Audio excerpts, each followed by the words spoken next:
दसऱ्याचे सादर करतील आणि त्यानंतर पुढचा कार्यक्रम सुरू होईल.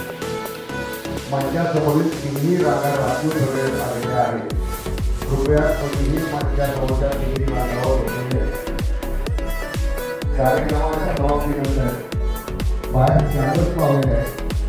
त्या स्कॅनरवर स्कॅन करून आपल्याला ऑनलाईन आज प्रश्न विचारण्यात आलेले आहे.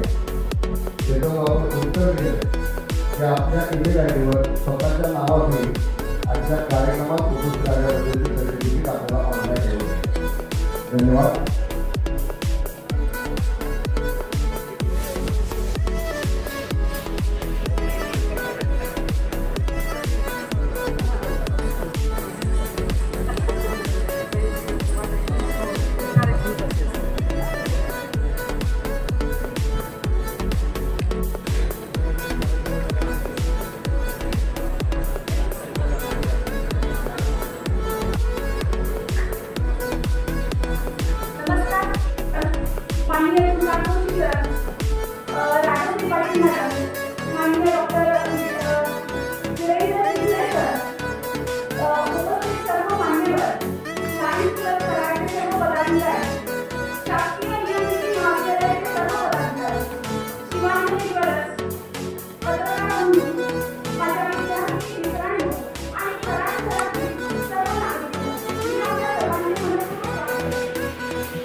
माझ्या बँकेतून 25,000 रुपये गायब झाले.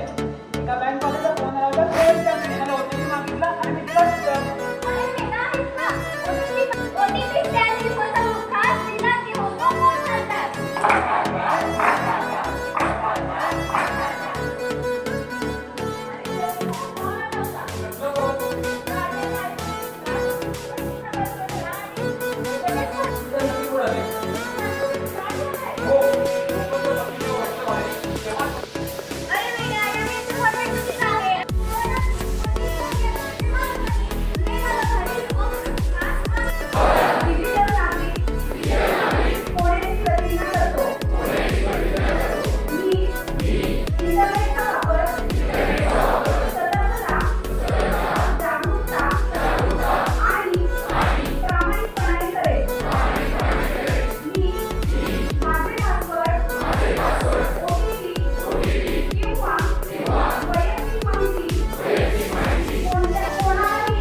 असतं. तिला नक्की कोण आले हो मोफत बक्षीस जेव्हा वाटतं भारी तेव्हा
त्यानंतर हिमायतची मॅडम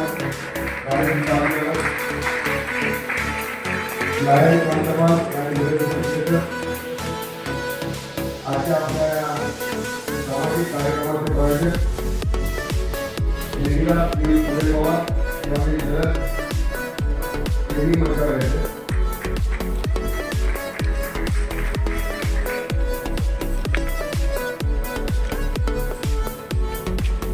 अध्यक्ष आणि सेक्रेटरी पहिला ठिकाणी बसून घ्यावं. आणि युगामध्ये नवीन उद्योग वापरून नवीन उद्योग निर्माण करणारे असताना नेहमी जमा झाले.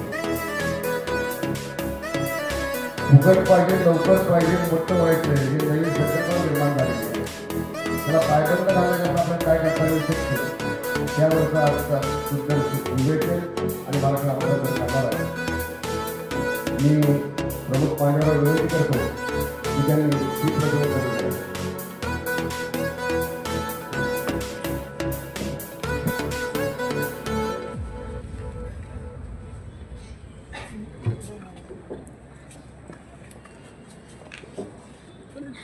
सर या सर थोडं सर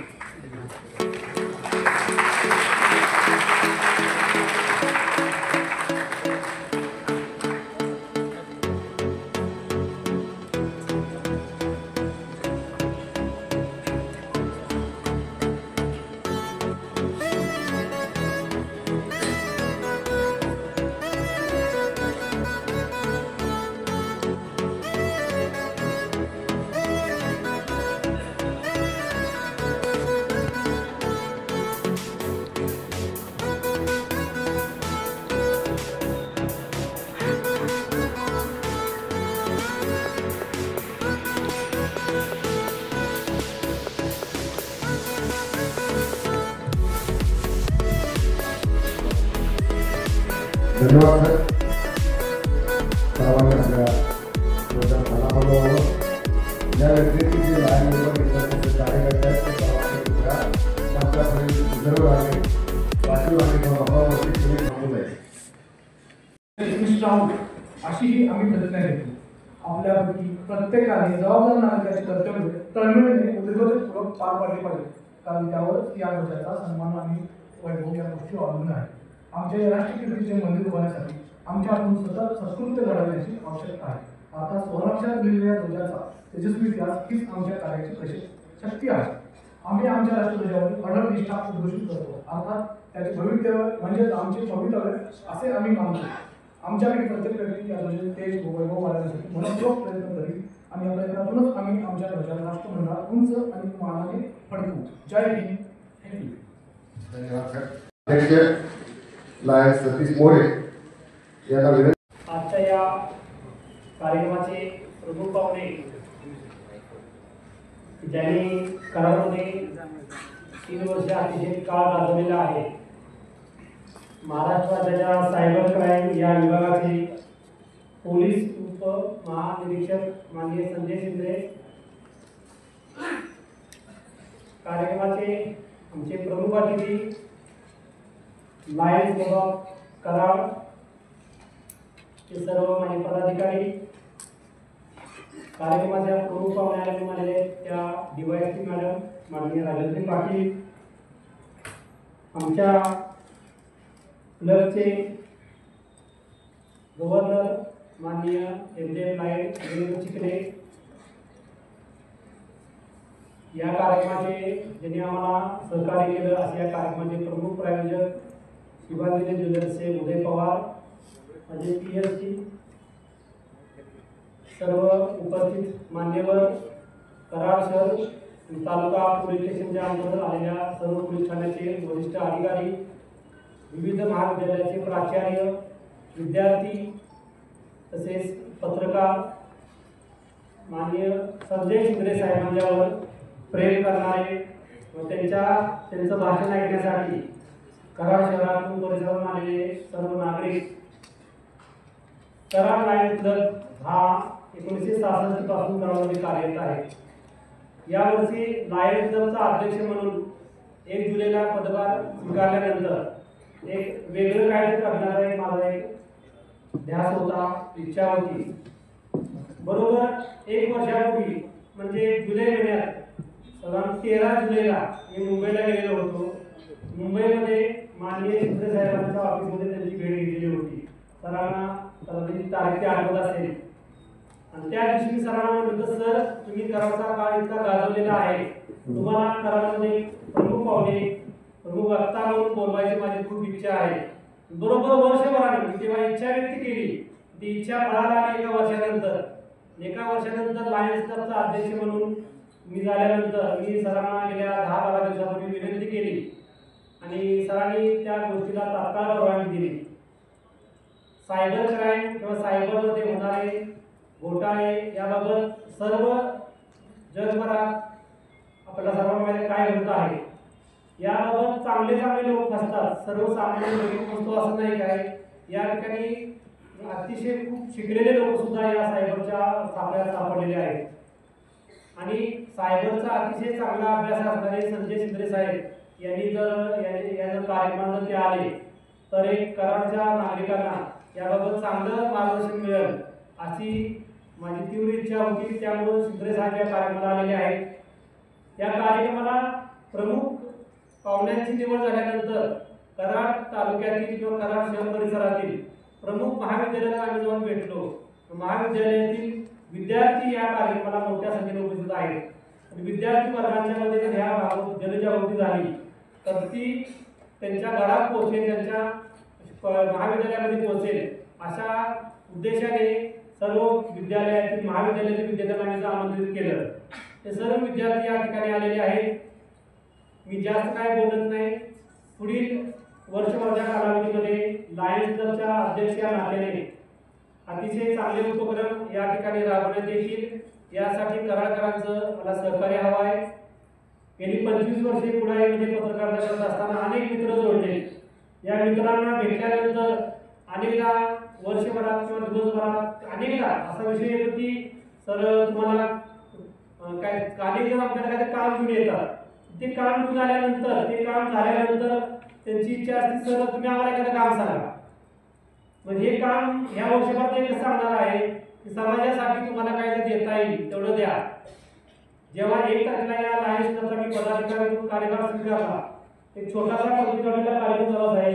त्या कार्यक्रमाला करामध्ये कुणीही मोठे मान्यवर उपस्थित नव्हते, कुणालाही आम्ही निमंत्रित केलेलं नव्हतं. माझे पाहुणे होते कोळे येथील अनाथ आश्रमातली 35 विद्यार्थी होते, ज्या विद्यार्थ्यांना 5 स्टार हॉटेलमध्ये जेवायला कधी मिळाल्याची कुणाची गॅरंटी नव्हती, पण त्या विद्यार्थ्यांना आम्ही त्या 5 स्टार हॉटेलमध्ये जेवायला नेलं होतं. तेच माझे पाहुणे होते. आज मात्र आपण सगळे माझे पाहुणे आहात. सर्वजण या कार्यक्रमाला उपस्थित राहिला त्याबद्दल मी आपल्या सर्वांचा आभार मानतो. धन्यवाद. कमिटी असेल, त्यानंतर आपण शारदा कमिटीमध्ये काम असेल, दहशतवाद कसा मोडीत करायचं काम असेल किंवा पश्चिम भागात पहिला मोका लावायचं कार्य असेल, अशा कार्याने आपल्या करारचं आणि त्यांच्या कार्याचं कर्तृत्व आपण दाखवून दिलेलं आहे. अशा दैनिकमान व्यक्तिमत्वावर सत्कार करण्याकरता लायन्स क्लब करारचे अध्यक्ष सतीश मोरे, सचिव सुप्रीम तावरे आणि खजिनदार यांना विनंती करतो. त्याचबरोबर आजचा जो सत्कार आहे तो लायन्स क्लब करार आणि शिवाजी ज्वेलर्स या दोघांच्या संयुक्त विद्यमाने करण्यात येत आहे. दोघांना विनंती करतो की त्यांनी माननीय शिंदे साहेबांचा सत्कार करावा.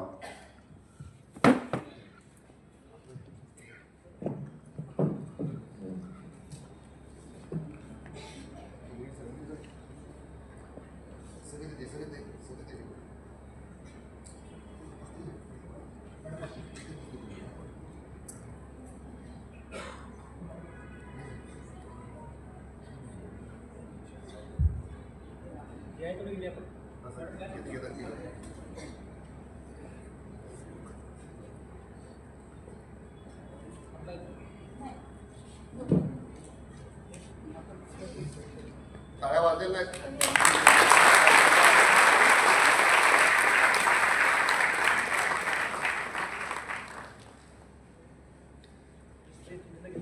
नगराधिक करार शहरात आता आपल्या करार शहरात आलेल्या श्रीयुत राजश्री पाटील मॅडम यांचा सत्कार लायन्स क्लब करारचे माजी अध्यक्ष जितेंद्र ओसवाल आणि आमचे ज्येष्ठ माजी सदस्य चंद्रकांतबाई सिंगची यांनी करावा अशी त्याला विनंती करतो की मंत्री यावं.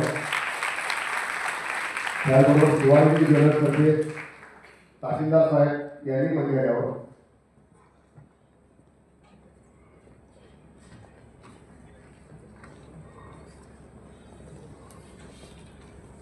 ठीक आहे.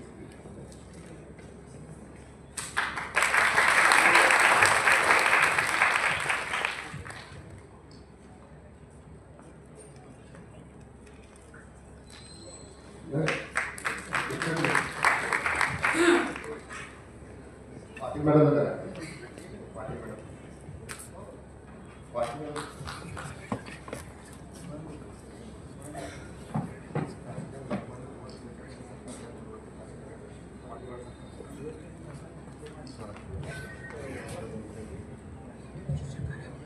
त्यानंतर लायन्स क्लबचे प्रांतपाल लायन विनंती चिखलेसर यांचा सत्कार करण्याचा महेशकर साहेब आणि चौधरी साहेब विनंती करतो की ज्याने मंचावर यायचे.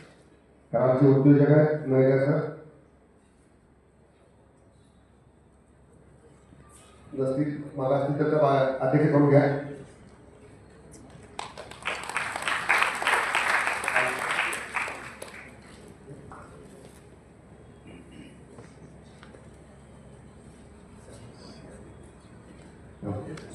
करार सेवाचे उद्योजक दानशूर व्यक्तिमत्व, प्रत्येक सामाजिक कार्यात गिराने सहभाग घेणारे आणि या मातीवरती मनापासून प्रेम करणारे एक उद्योजक शिवाजी ज्वेलर्सचे सर्वे सभा श्री उदय पवार यांचा सत्कार देवी पाटील सर आणि खवाले सर यांनी मंचावर करावा.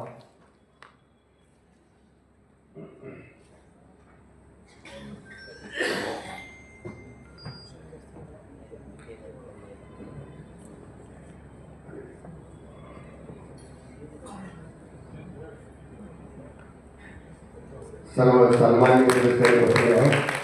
यानंतर लायन्स क्लबचे खाली जे सदस्य आहेत त्याला विनंती करतो माननीय विजय पाटील DYSP पाटील त्यांना तो फुगडी द्यावा.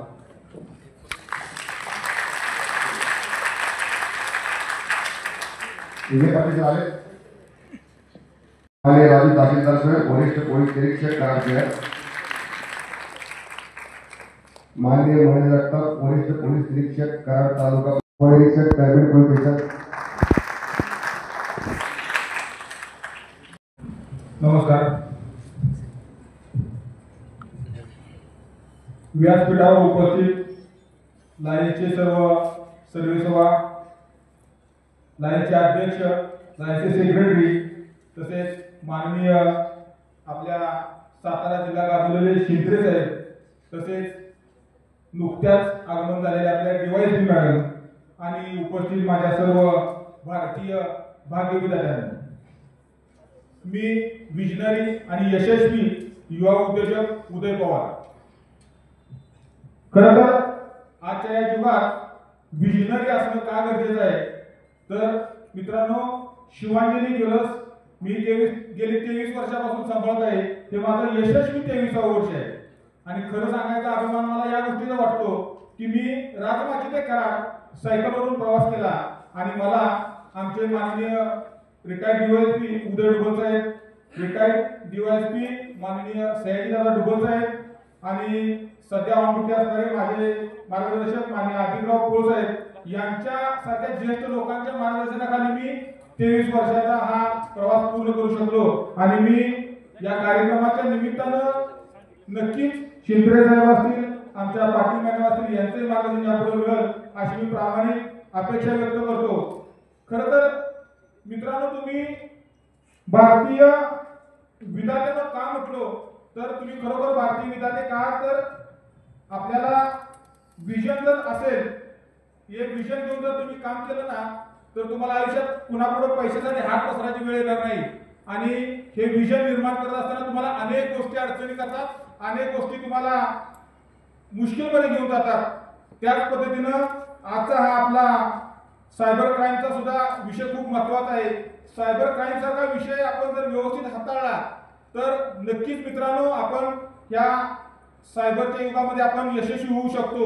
आणि मी अभिमानाने सांगेन की आमच्या ज्वेलरी लाईनमध्ये मी नक्की कधी साहेब क्राईम कसलाही केलेला नाही, इथून पुढेही करणार नाही, कारण माझ्या पाठीमागे जी लोक आहेत ती छडी घेऊन वाचणारी लोक आहेत, त्यामुळे मी कधी क्राईम करणार नाही, हे तर मी या ठिकाणी निश्चित अभिमानाने सांगेन। आणि अजून एक प्रामाणिकपणे सांगायची गोष्ट म्हणजे तुम्हाला जर विजन घ्यायचं असेल आणि विजन घेऊन काम करायचं असेल तर मित्रांनो कधीही आमच्या शिवांजली ज्वेलर्सला भेट द्या आणि आमच्या सर्व टीमला तुम्ही भेट देऊ शकता। आम्ही या कार्यक्रमाच्या निमित्तानं एवढंच सांगेन की शिवांजली ज्वेलर्स सांभाळत असताना मला ज्या लोकांनी मोलाचं मार्गदर्शन केलं त्या लोकांचे मी शतशः आभारी आहे। मी कराडमध्ये एका सराफी दुकानामध्ये झाडून लोटून फरशी पुसून काम करणारा माणूस आहे साहेब मी, आणि आज कराड तालुका सराफ असोसिएशनचा मी संचालक आहे। आणि या संचालक पदावर काम करत असताना निष्ठन आलेल्या आमच्या DYSP मॅडम आम्ही वेलकम करायला गेलो, त्यांनी खूप चांगलं मोलाचं मार्गदर्शन केलेलं आहे। आणि आमच्या सराफ असोसिएशनला सुद्धा या तुमच्या सर्व अधिकाऱ्यांचं मार्गदर्शन लाभावं। तसेच मी स्वतः लाईन मेंबर आहे, इथे जमलेल्या माझ्या सर्व लाईन मेंबरना सुद्धा मी या ठिकाणी शिवांजली ज्वेलर्सच्या वतीनं त्रिवार अभिवादन करतो आणि माझे मोलाचे 2 शब्द संपवतो। धन्यवाद। यापुढे तुमचं असंच मार्गदर्शन राहील आणि शिवांजली ज्वेलर्सची सामाजिक बांधिलकी कायम राहील या ठिकाणी मी निश्चित तुम्हाला अभिमानाने सांगेन। जय हिंद, जय महाराष्ट्र। धन्यवाद।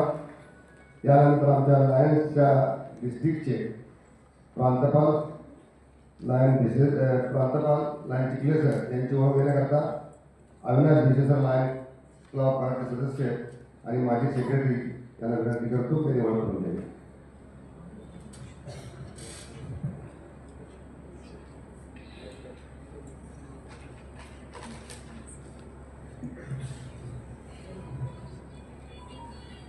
प्रथमतः नमस्कार सर्वांना। आज आपल्याकडे मी लायनचे ज्येष्ठ 6 जिल्ह्याचे 6 भौगोलिक जिल्ह्याचे पालक, थोडक्यात आमचे कुटुंब प्रमुख असे प्रांतपाल, त्या 6 जिल्ह्याला प्रांत म्हणलं जातं, त्याचे प्रांतपाल MJ, मेलविन जोन्स फेलोशिप प्राप्त डॉक्टर वीरेंद्र चिखले सर यांचा परिचय करताना मला खूप आनंद होत आहे. डॉक्टर चिखले यांचा मूळ क्लब खेड सिटी चिपळूण हा आहे. लायनिझम यामध्ये त्यांचा प्रवास हात खर्च करणारा, उत्साह वाढवणारा आणि तेवढाच देदीप्यमान आहे.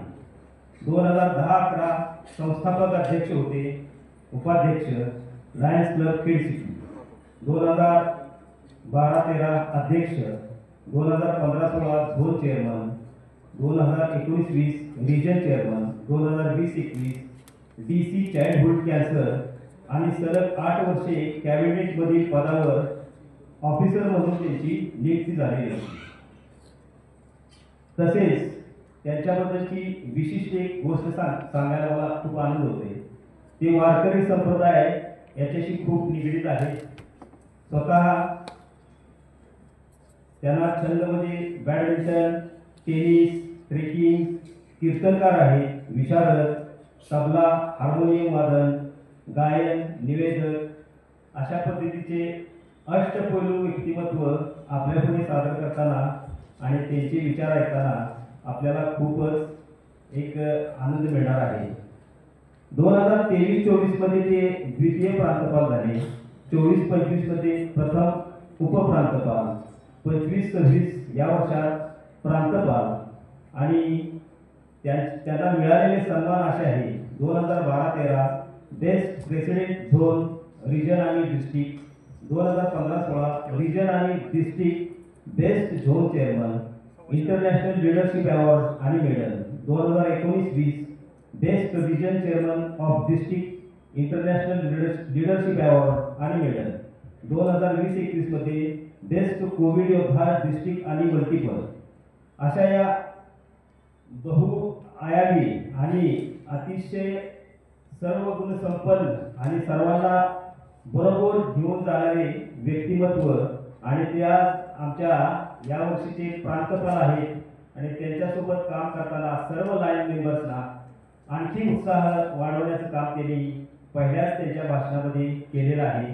अशा डॉक्टर श्री वीरेंद्र चिखले या सरांना आपल्यापुढे सादर करताना खूप आनंद होत आहे. धन्यवाद.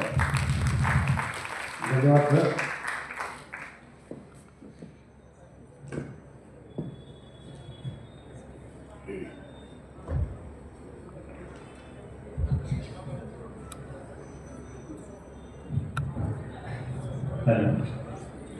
नमस्कार. विलीकरण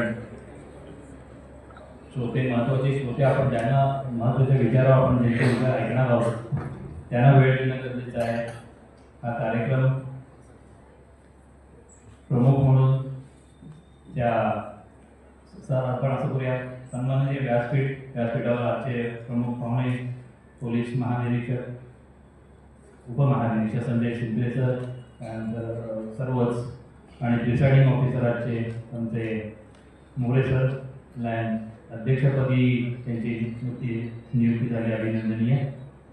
आणि विशेष आणखीन अभिनंदन करेन की आपले लायन मेंबर जरी असले तरी ॲडव्हर्टाईजसाठी लोक PR प्रोग्राम शोधतात आणि आमचे इथे प्रायोजक जे आहेत लायन उदय पवार यांनी अशा विषयामध्ये ॲडव्हर्टायझिंगसाठी म्हणजे प्रायोजक केलं, कारण अशा कार्यक्रमाला प्रायोजकत्व मिळणं कठीण असतं आणि ते डेअरिंग त्यांनी केलं. म्हणजे त्यांची विचारसरणी काय आहे एकदा खरंच मी या व्यक्तीबद्दल अभिनंदन करतो आणि म्हणजे स्तुती करतो. आणि नक्कीच यांची जी काय ज्वेलर्स हे आहे ते खूप वर्ष चांगलं सेवा देईल याची खात्री बाळगतो. लायन्स क्लब कराडचे विशेष अभिनंदन करेन की याच्यामध्ये माझा हा दुसरा इव्हेंट आहे. पहिला एकदा कॅन्सरग्रस्त मुलांसाठी इथे कार्यक्रम घेतला गेला होता आणि त्यासाठी मला एकदा प्रमुख प्रमाण म्हणून बोलवलं होतं. म्हणजे सामाजिक उपक्रमासाठी चांगलं व्यासपीठ निर्माण करू किंवा चांगलं काम इथे होतंय लायन्स क्लब कराडच्या माध्यमातून, त्याबद्दल आपलं सुद्धा सर्वांचं विशेष मी अभिनंदन करतो. कारण जेव्हा असं चांगलं काम आपल्या क्लबच्या लोकांकडून होतं त्यावेळेस आम्ही कुठेतरी प्रांतामध्ये किंवा इंटरनॅशनल लेवलला जेव्हा आम्ही जातो त्यावेळेस आम्हाला अभिमानानं सांगता येतं की ह्या विषयांवर आमच्याकडे काम होतं. 210 देशांमध्ये आपला जवळजवळ 13.5 लाख आपले मेंबर्स आहेत आणि त्या याच्यातून आपण ज्या विविध म्हणजे 8 ग्लोबल क्लॉजेस आहेत. आता एक नवीन आणखीन एक ग्लोबल क्लॉज आता येते मेंटल हेल्थसाठी, त्यासाठी सुद्धा रिलेटेड हा व्यवसाय हा उपक्रम आहे. आणि इथे मुलांची संख्या जास्त आहे. मी खरंच सांगतो, जसं आपण नाण्याला 2 बाजू असतात, जेव्हा आपण म्हणतो की ॲडव्हान्टेज आहे, आपण अख्ख्या एका हातात एका मोबाईलवर अख्खं जग आपल्याला जवळ आलंय.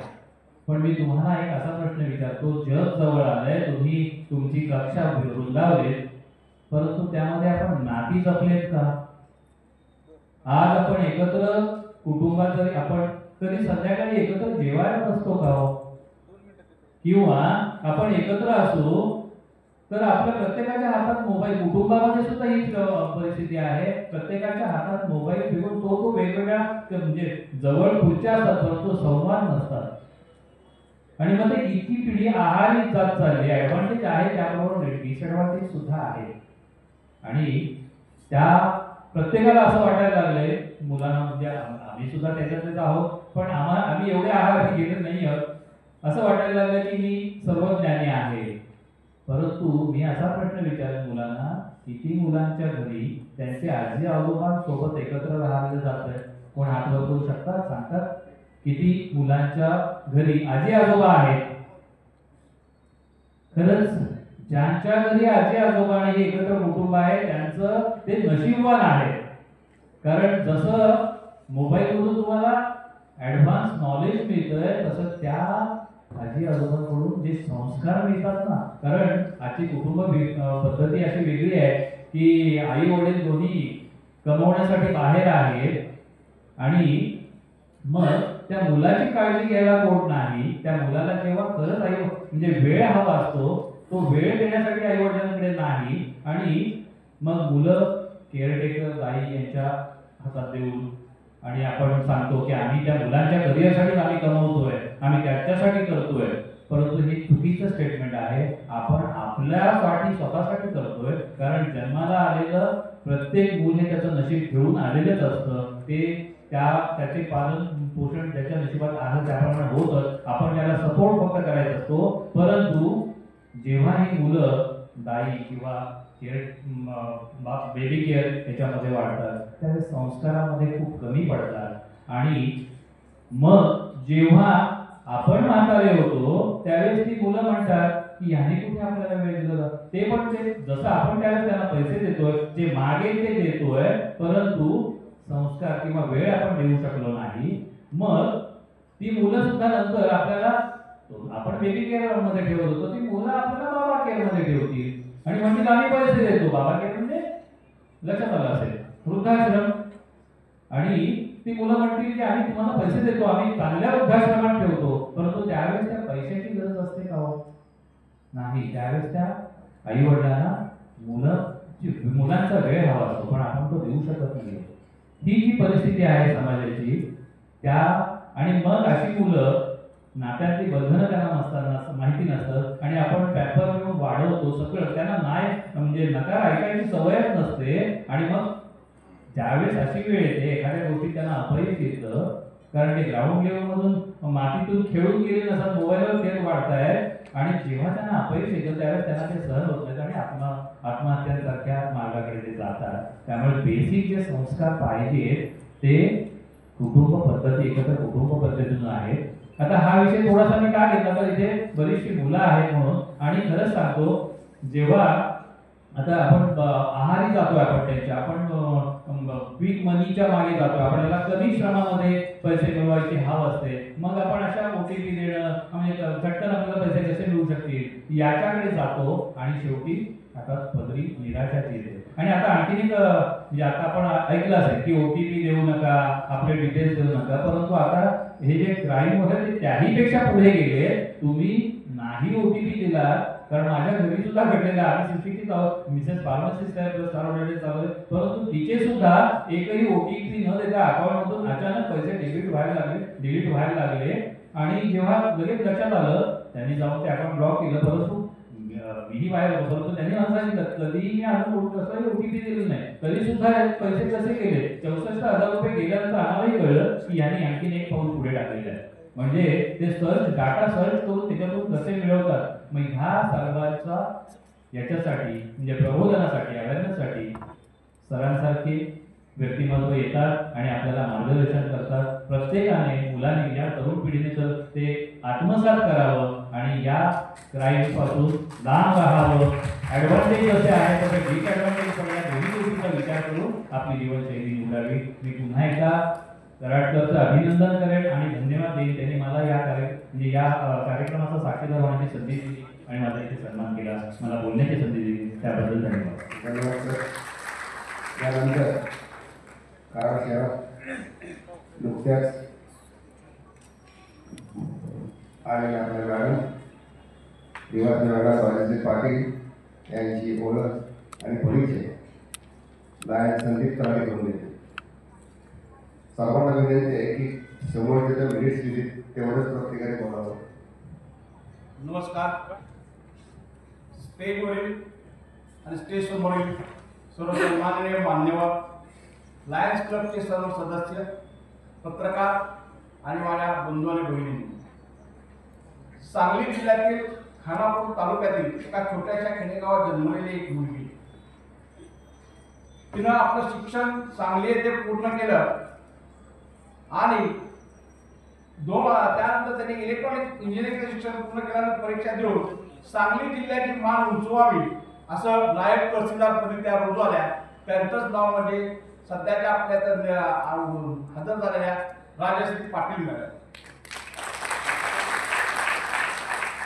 2015 मध्ये नायब तहसीलदार असताना त्यांनी 2016 साली MPSC ची परीक्षा दिली आणि त्याद्वारे त्या डेप्युटी सुपरिटेंडेंट ऑफ पोलीस म्हणून त्यांची निवड करण्यात आली. त्यांची निवड झाल्यानंतर प्रथमच त्यांना सोलापूर जिल्ह्यातील मंगळवेढा तालुक्यामध्ये त्यांची सेवा सुरू झाली आणि त्यांनी प्रशासकीय सेवेमध्ये आपल्याला काम करण्यास सुरुवात केली.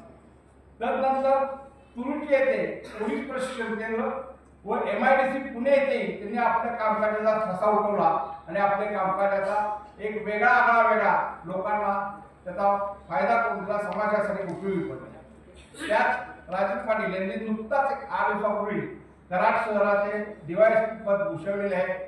अशा व्यक्तीस मला आपल्यासमोर कर्तव्यदक्ष व्यक्तीस आपल्यासमोर सादर करताना मनापासून आनंद होत आहे. राजेश पाटील. धन्यवाद.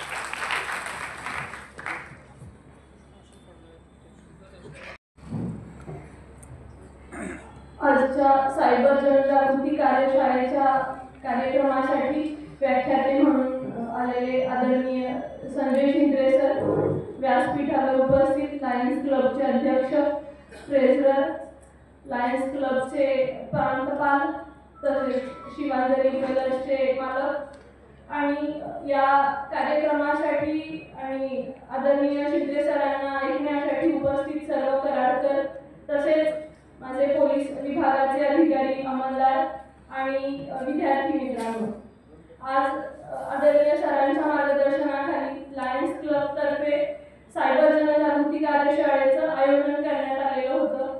सदरच्या कार्यक्रमासाठी विशेष उपस्थिती म्हणून आदरणीय श्री तुषार जोशी सर, सातारा जिल्ह्याचे पोलीस अधीक्षक उपस्थित राहणार होते, पण काही कारणास्तव ते उपस्थित राहू शकलेले नाहीत.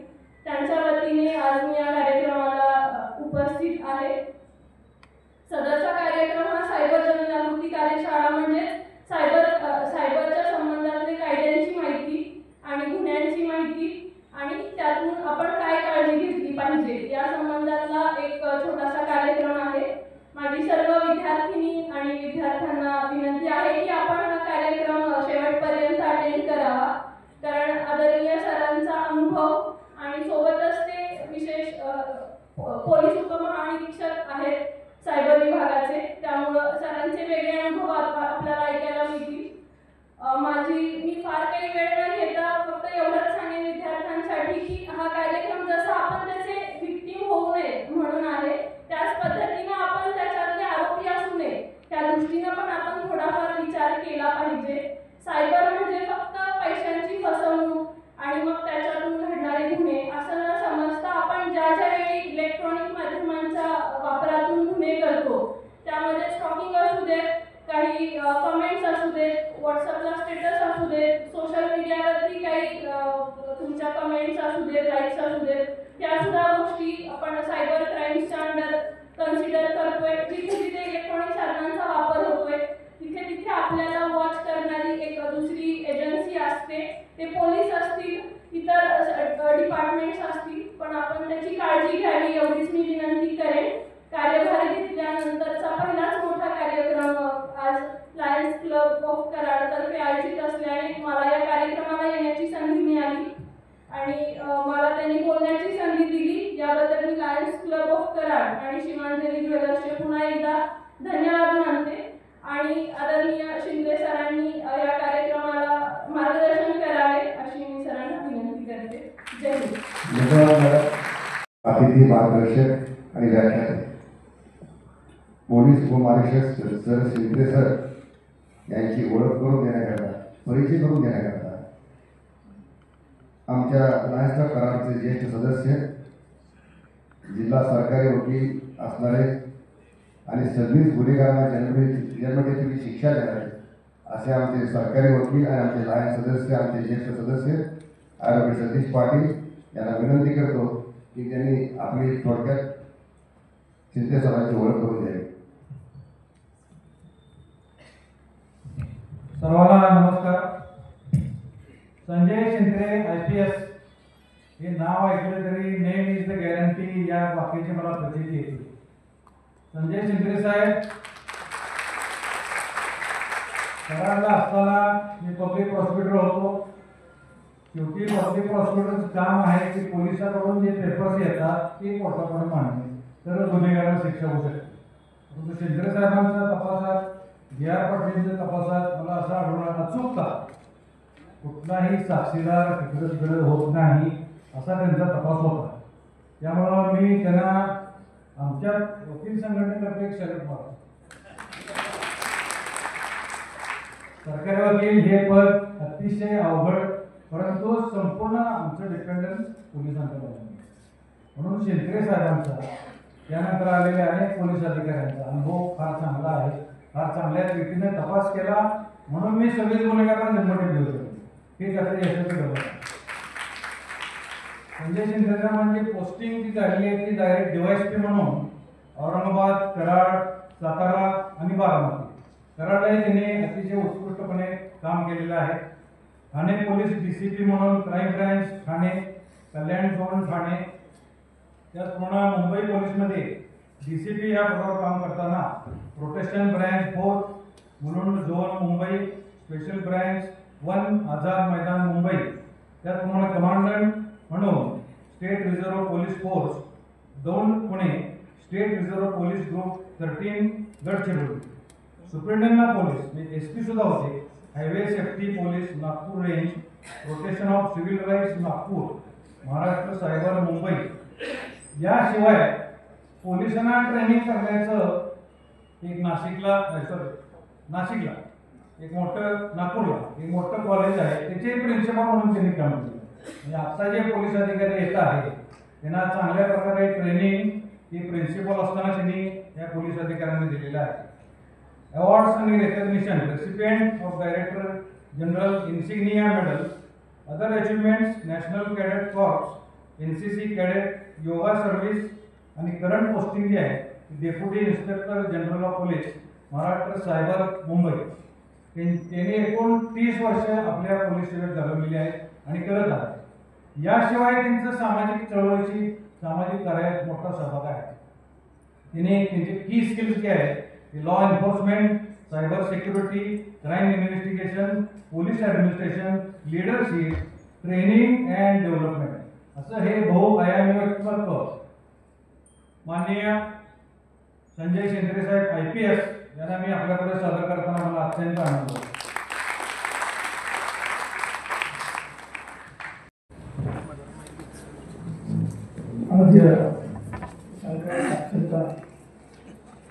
अभियानाचे आयोजक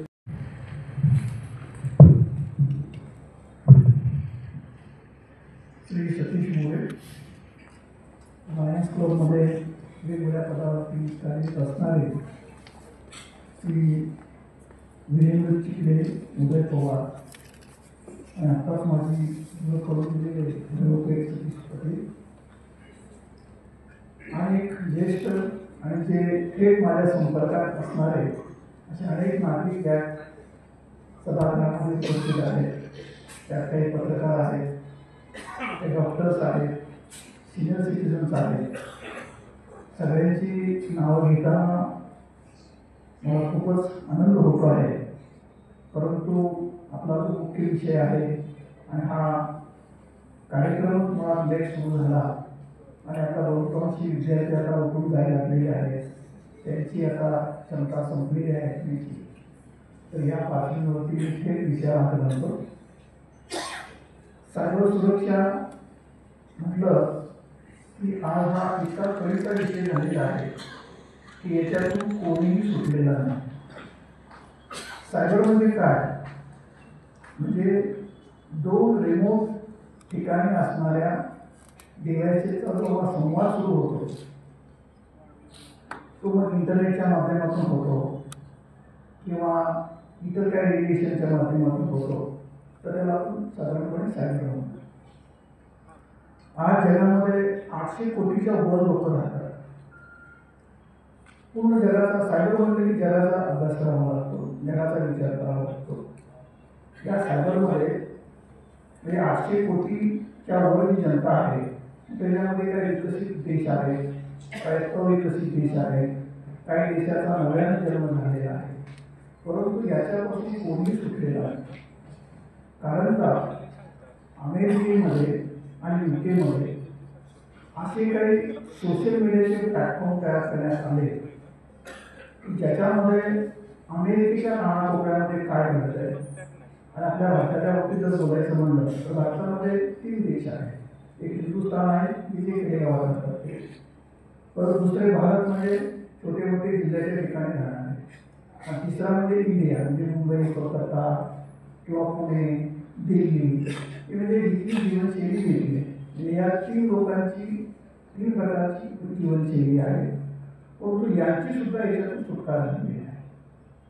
भारताचा जर विचार केला किंवा जगाचा विचार जर केला तर 500 कोटीच्या वर लोक हे सोशल मीडियाने कनेक्ट झाले. साधारणपणे भारतामध्ये 50 कोटीच्या आसपास लोक हे सोशल मीडियाने कनेक्ट आहेत. सोशल मीडिया म्हणजे काय? हे चॅटिंग प्लॅटफॉर्म्स आहेत. जसं जुन्या काळात आपण SMS पाठवायचो तसं हल्लीच्या काळामध्ये SMS पाठवला जातो, चित्र पाठवलं जातं, व्हिडिओ पाठवला जातो, त्याबरोबर संवादही पाठवला जातो. हे जे चॅटिंग प्लॅटफॉर्म्स आहेत त्याचं सगळ्यात महत्त्वाचं वैशिष्ट्य त्याच्यावरती लोकांचा विश्वास काय आहे?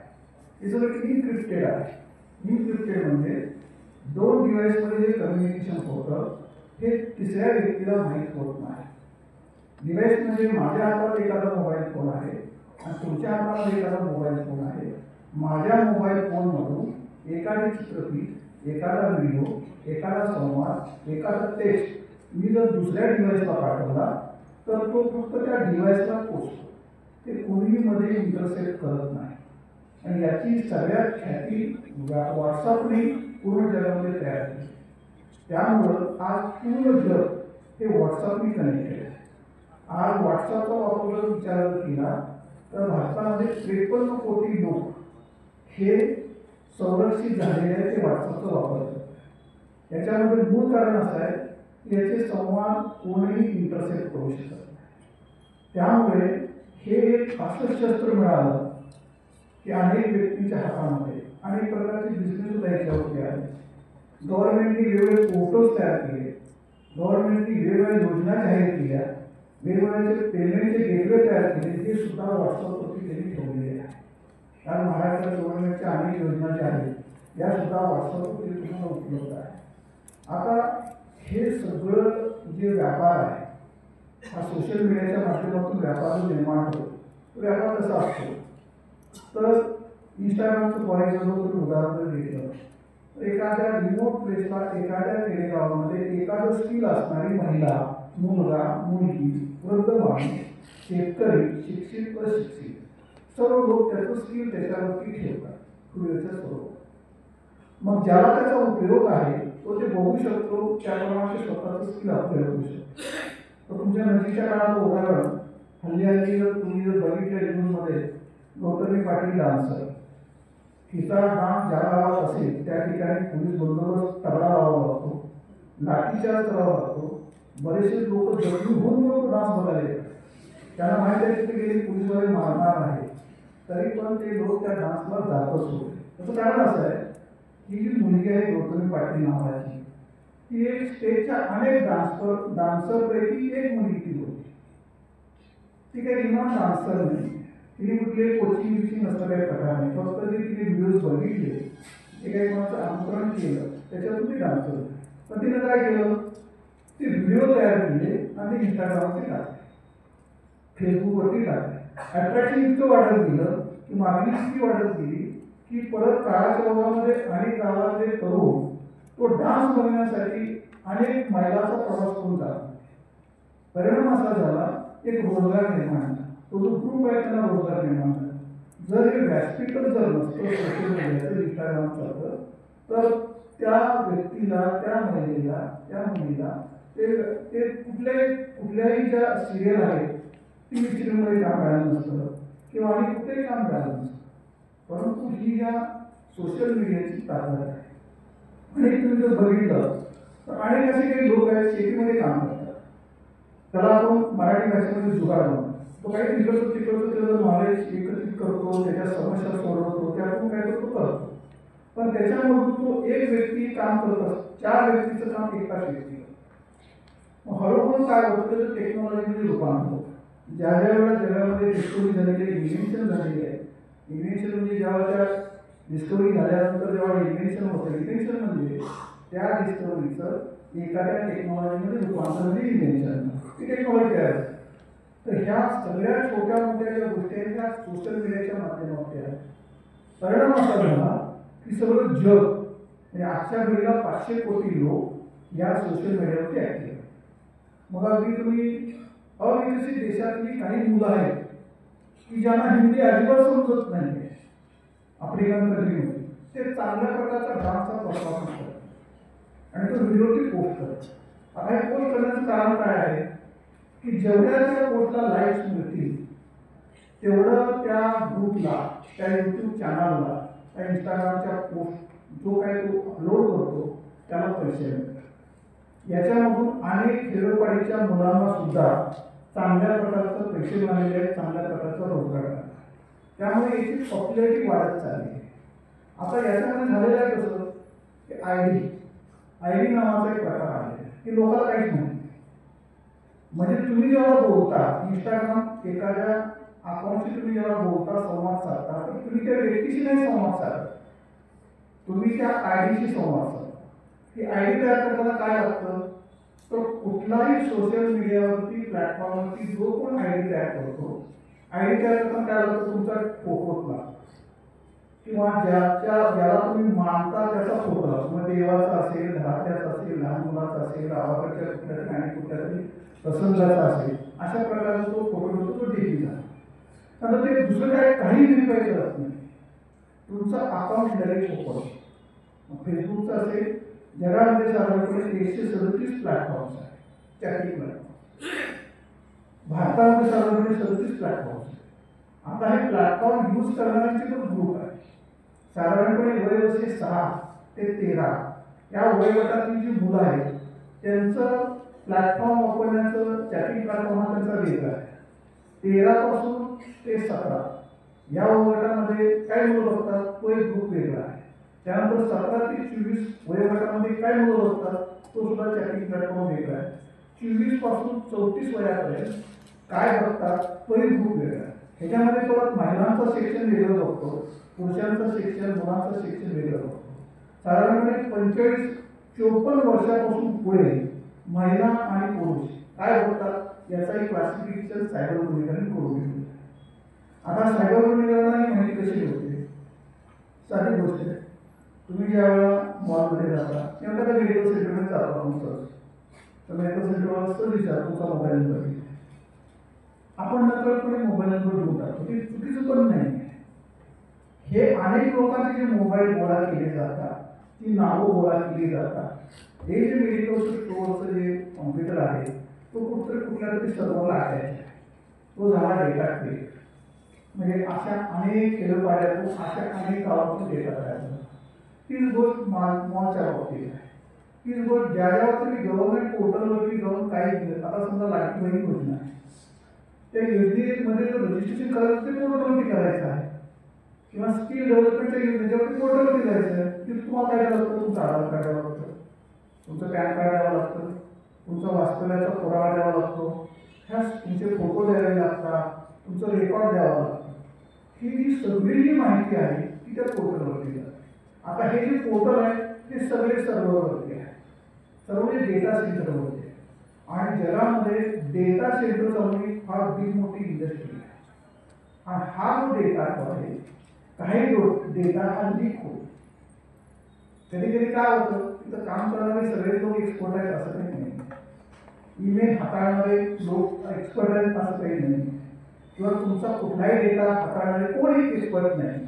कधी तर तुमचे मोबाईलवरून चोरी होतात, किंवा जेव्हा तुम्हाला एखाद्या मुलाचं ॲडमिशन घ्यायचं असेल तर त्याच्या वडिलाचं पहिलं हे मागतात, ते त्याचं नोटिसाला आहे, वडील ही बायका पाहिजे, त्याचा जन्म कुठला झाला, त्याचं बर्थ सर्टिफिकेट, ही सगळी जेव्हा माहिती गोळा केली जाते ही सगळी माहिती कोणत्या तरी डेटा सेंटरवरती गेली.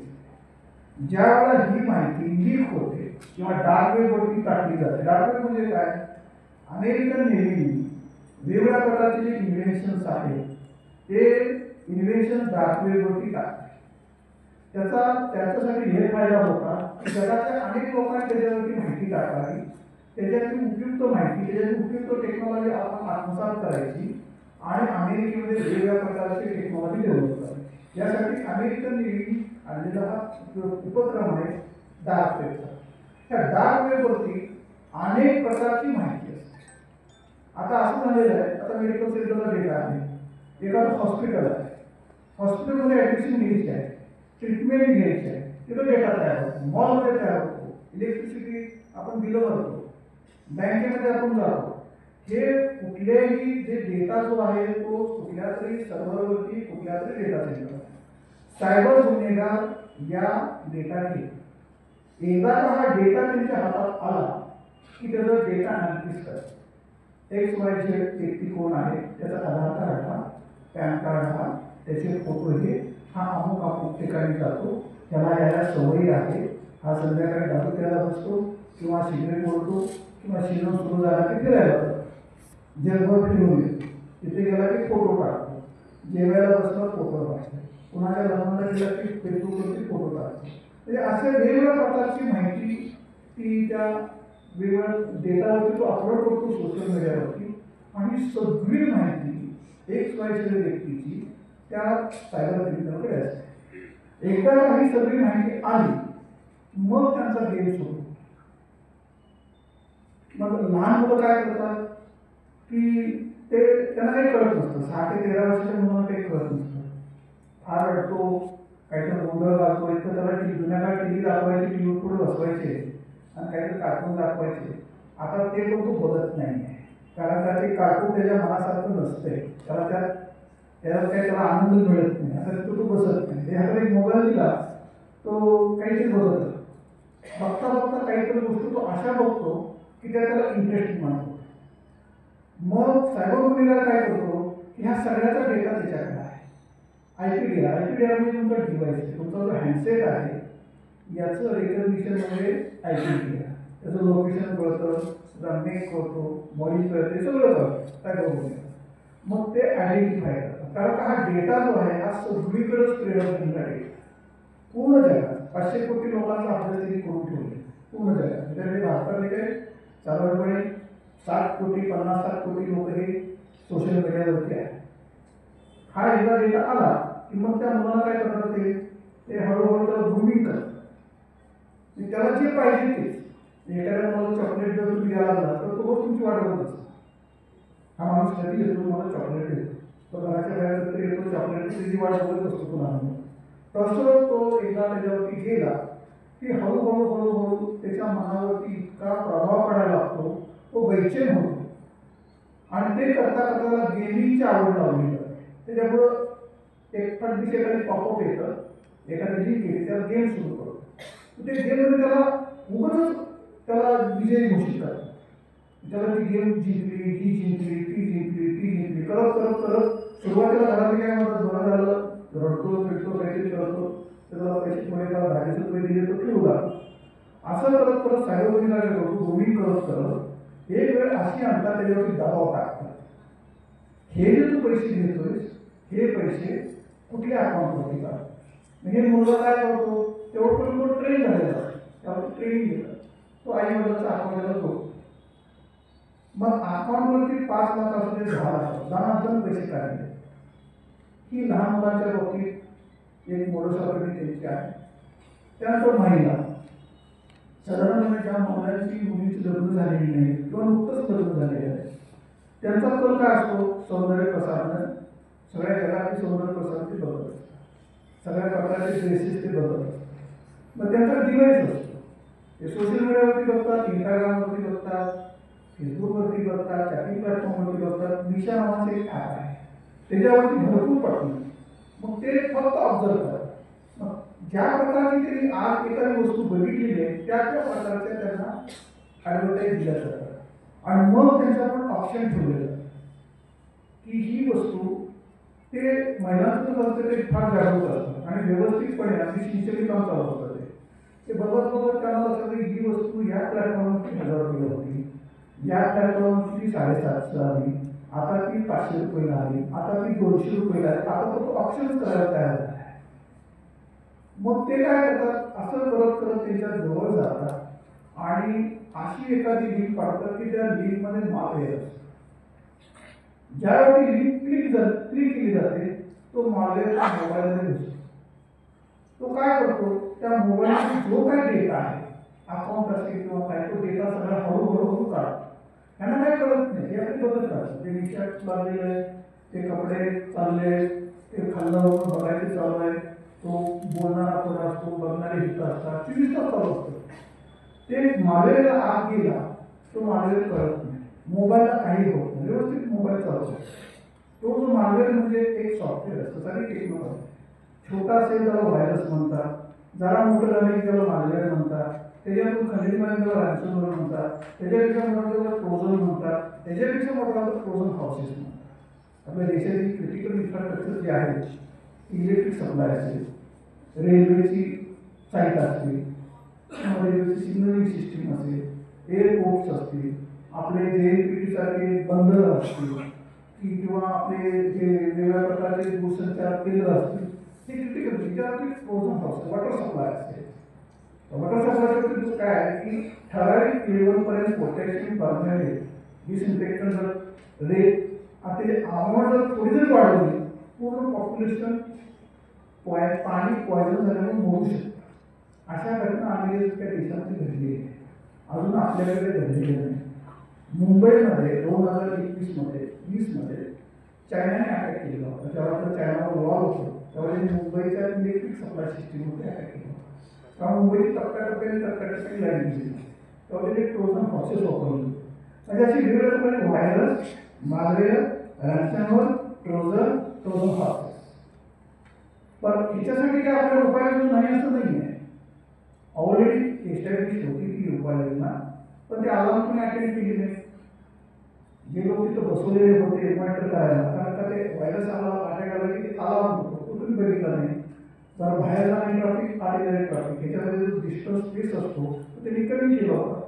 हे सगळे ज्या गोष्टी आहेत ते काळाबरोबर निष्पन्न झाल्या. अटॅक काय फार मोठा झाला नाही, परंतु ज्या वेळेला हे महिलांच्या बाबतीत घडतं त्यावेळेला तो सॉफ्टवेअर काय करतो, माहिती काढतो आणि कधीतरी त्याच्यानुसार डेटा घेतो आणि एखादी वस्तू 1000 रुपयाची 200 रुपयाला मिळते म्हटल्यानंतर ती महिला त्याच्यावरती क्लिक करते आणि त्यावेळेला ती क्लिक केल्यामुळे त्या अकाउंटमध्ये जेवढे काय 200 रुपये नाही, 200च्या वेळी कधी 2 लाख जातात, कधी 20 लाख जातात, जेवढे पैसे असतील तेवढे साधारणपणे ते सोशल मीडियाचा हा एक परिणाम आहे. दुसरी गोष्ट आहे की बिझनेस करणारे जे लोक आहेत त्यांना खूप गडबड असते, फार मोठं व्हायचं असते. कारण कोणतरी पुढे एक माणूस असतो तो फार मोठा डेव्हलप झाला का आता उदय पवार त्यांचा अनुभव सांगितला मी असा होतो मी असा झालो. मग ह्याच्याकडून बरेच म्हणते आपल्याला तेवढ्या स्पीड पुढे जायला पाहिजे. मग तो गडबड इतकी करतो. बरं आता ईमेल शिवाय काय चालत नाही. भारतामध्ये 120 कोटी ईमेल्स आहेत की ज्या ईमेलवरून माहिती देवाणघेवाण केली जाते. आणि ईमेल हा एवढं एकच माध्यम आहे की ज्याचा डेटा सेव्ह त्या ईमेल अकाउंट मग कुठल्याही प्रकारचं असते. फक्त आता जीमेलचं जे अकाउंट्स आहे तर बरेच सायबर युनियन काय केलं, बरेचसे प्रोग्राममध्ये रोमानिया वगैरे देशातले असे वेगवेगळे असे जे चोरी करण्यासाठी ईमेल वापरायला विकेल सर्व्हिस नव्हतं. तर हे जे ईमेल्स आहेत त्या ईमेलवरून माहिती देवाणघेवाण हे बिझनेस पीपल करत असतात. तर त्यांच्या ऑफिसमध्ये काय होतं की पूर्ण 100 कोटीचा 200 कोटीचा किंवा 1000 कोटीचा 10 कोटीचा व्यवहार जो आहे तो कुठल्यातरी कॅशरच्या हातात दिला. आणि त्या कॅशरवर असं होतं की ते इम्पर्सोनेटेड ईमेल कधीतरी आणि ईमेल असा येतो की हे पैसे तिकडे ट्रान्सफर करा. आता तो माणूस जो ईमेल हँडल करणारा जो आहे की ज्याला 10-15 हजाराच्या पगारावरती ठेवलेला आहे तर त्याची काही त्याला काही सायबर अवेअरनेस नाही काही नाही. तो पाठदिशी नवीन अकाउंटांमध्ये खात्री करायला पाहिजे किंवा नवीन अकाउंटमध्ये कसं काय पैसे तो मागतो तो त्या अकाउंटमध्ये पैसे ट्रान्सफर करतो. अशा घटना घडून कोणाचे 4 कोटी गेले, कोणाचे 5 कोटी गेले, कोणाचे 10 कोटी गेले. म्हणजे ईमेलचं सुद्धा इम्पर्सोनेशन. थोडक्यात तुमची आयडेंटिटी म्हणजे काय आहे, तुमचा आधार, तुमचं पॅन कार्ड, तुमचे फोटो, तुमची ईमेल, तुमचे सोशल मीडियावरील अकाउंट, तुमचे यूट्यूबचे चॅनल, जे तुम्ही स्वतःच्या नावाने अकाउंट ओपन करता ही तुमची आयडेंटिटी आहे आणि याची स्टेप ते करतात. तुमचा फोटो लावला जातो आणि तुमच्या नावाने व्हॉट्सअप अकाउंट चालू होतं. व्हॉट्सअप ॲक्टिवेट जर करायचं असेल तर काय करतात की पहिलं मग सिम कार्ड पाहिजे आणि कुठला तरी डिव्हाइस पाहिजे म्हणजे कुठला तरी हँडसेट पाहिजे कुठला तरी मोबाईल फोन त्याच्यामध्ये सिम कार्ड तुम्ही टाकलं आणि त्याच्यावर व्हॉट्सअप ॲक्टिवेट केला की तुम्हाला पहिला OTP जो तुम्ही इन्सर्ट केला की तो ॲक्सेप्ट करतो, तो डिव्हाइस आयडेंटिफाय करतो. कारण का डिव्हाइसचा जो आपला IP ॲड्रेस आहे त्या IP ॲड्रेस तो ॲड्रेस आयडेंटिफाय करतो मग तो व्हॉट्सअप चालू होतो. आता ही झाली नॉर्मल करते. सगळं कुठे काय करतो की तुमची XYZ व्यक्तीची माहिती एकदा गोळा केल्यानंतर तुमचे फ्रेंड सर्कल कोण आहे हे बघतो. मग तो लांबचा जवळचा कोणता फ्रेंड असतो ते अगदी रँडमली चालू असतो. त्या फ्रेंडला सांगितलं त्या फ्रेंडच्या नावाने दुसऱ्या एका फ्रेंडच्या नावाच्या माणसाला एक मेसेज पाठवतो. तो मेसेज 2 महिन्यापूर्वी 3 महिन्यापूर्वी 4 महिन्यापूर्वी आला. दिस इज माय न्यू नंबर. आपल्या व्हॉट्सअपवरती मेसेज येतो. आपण काय करतो हो त्यांनी कदाचित नंबर बदलला असेल, कधी तर भेटतो कुठल्याच लग्नात भेटतो, कधी फ्लाईटमध्ये बसताना भेटला होता, कधी रेल्वेतून प्रवास करताना भेटला होता, हॉटेलात भेटला होता.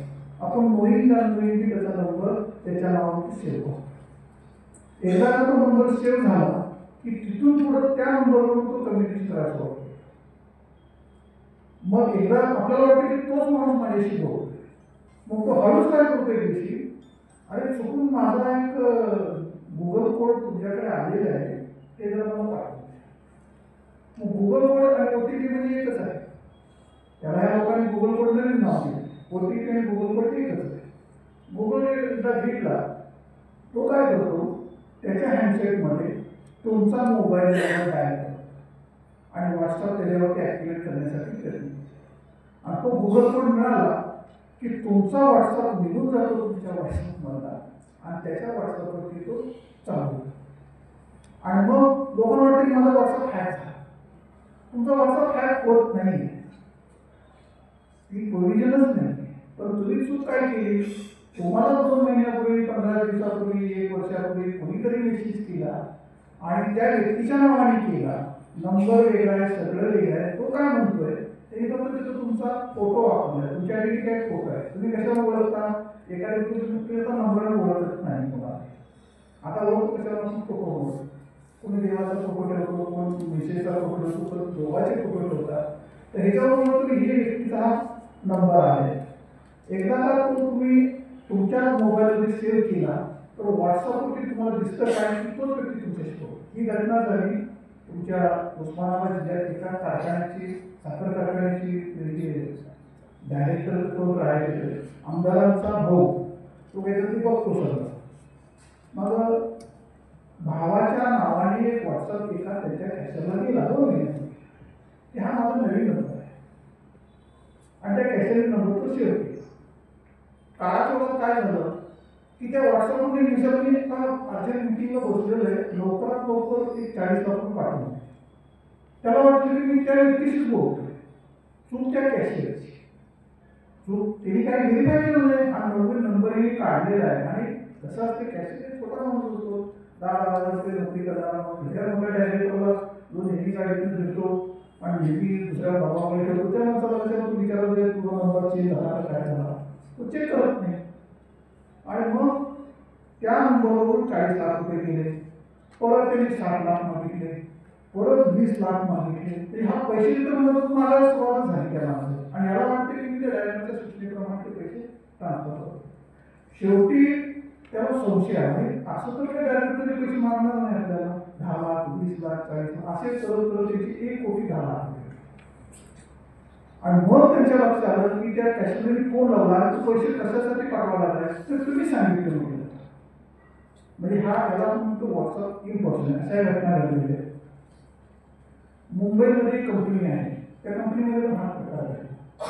त्या मालकाच्या नावाने व्हॉट्सअपवरती मेसेज आला काही दिवसापूर्वी तो मेसेज टाकलेला होता. त्यामुळे कसं आहे याच्यामध्ये प्रिकॉशन एवढीच आहे की ज्या वेळेला कोणतं तुम्हाला असा व्हॉट्सअपवर मेसेज करतो तेव्हा तुम्ही त्या माणसाला फोन करून विचारता हा खरोखर तुमचा नंबर आहे तोच तो सेव्ह केला पाहिजे तो डिलीट करून टाकला पाहिजे.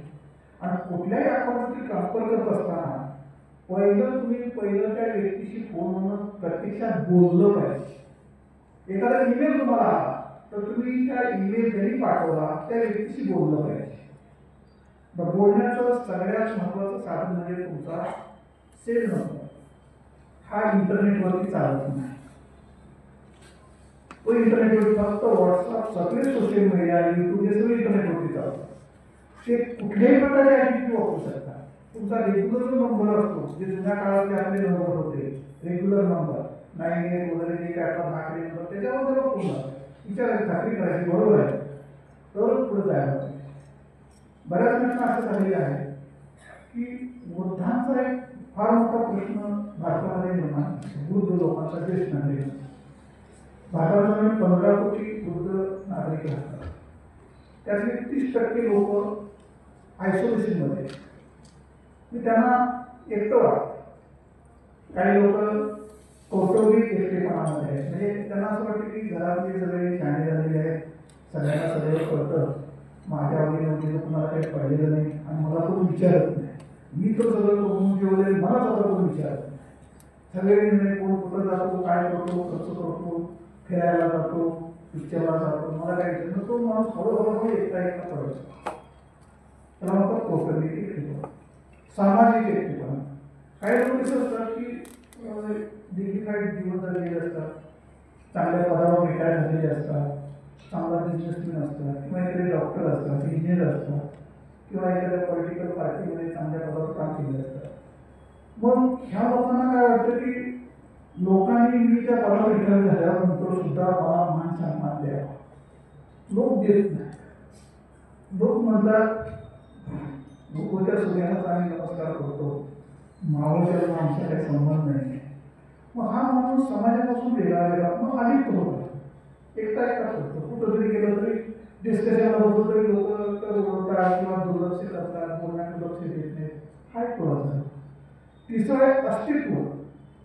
त्यांना असं वाटतं मला घरातून कोण विचारत नाही मला समाजातून कोण विचारत नाही. ही जी माणसं आहेत ती मेंटली फ्रस्ट्रेट आणि या मेंटल फ्रस्ट्रेशनमध्ये यांना फोन येतात. फोन काय येतात व्हॉट्सअपवरून फोन तुमचा पुतण्या पोलीस स्टेशनमध्ये त्याला आणला आहे त्याला रजिस्ट्रेशन काय करणार आहे आणि बघा तुम्हाला काही त्याला सोडवायचं असेल तर वेगवेगळे पैसे पाठवू. मग यांना असं वाटतं की आतापर्यंत मला कोण विचारत नव्हतं हे जर मी काम केलं तर घरातून म्हणजे बरं केलं आजोबाने नातवाला पुतण्याला वाचवला गरज असते. आपल्याला घरामध्ये बाबा सांगण्यासाठी एक मुद्दा मिळेल कारण तिथे कशी चालतात. अशा प्रकारची घटना बिहारमध्ये झाली.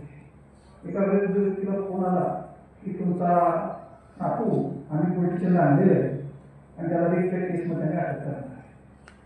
आता ते आपण ऑफिसर घ्यायचे प्रक्रिया चालू व्हायचे. मी तुरंत फोन लावला आणि कॉन्स्टेबल होते आणि वाटतं ते कॉन्स्टेबलचा डीपी सगळं घ्यायचे. ते निकाला किती पैसे ट्रान्सफर करून टाकले 1 लाख रुपये. तर बऱ्याच वेळा हे सायबर गुन्हेगार काय करतात सीझन प्रमाणे त्याची मोडस ऑपरेट करतात. सीझन कोणता परीक्षेचा काळ हा एक सीझन असतो.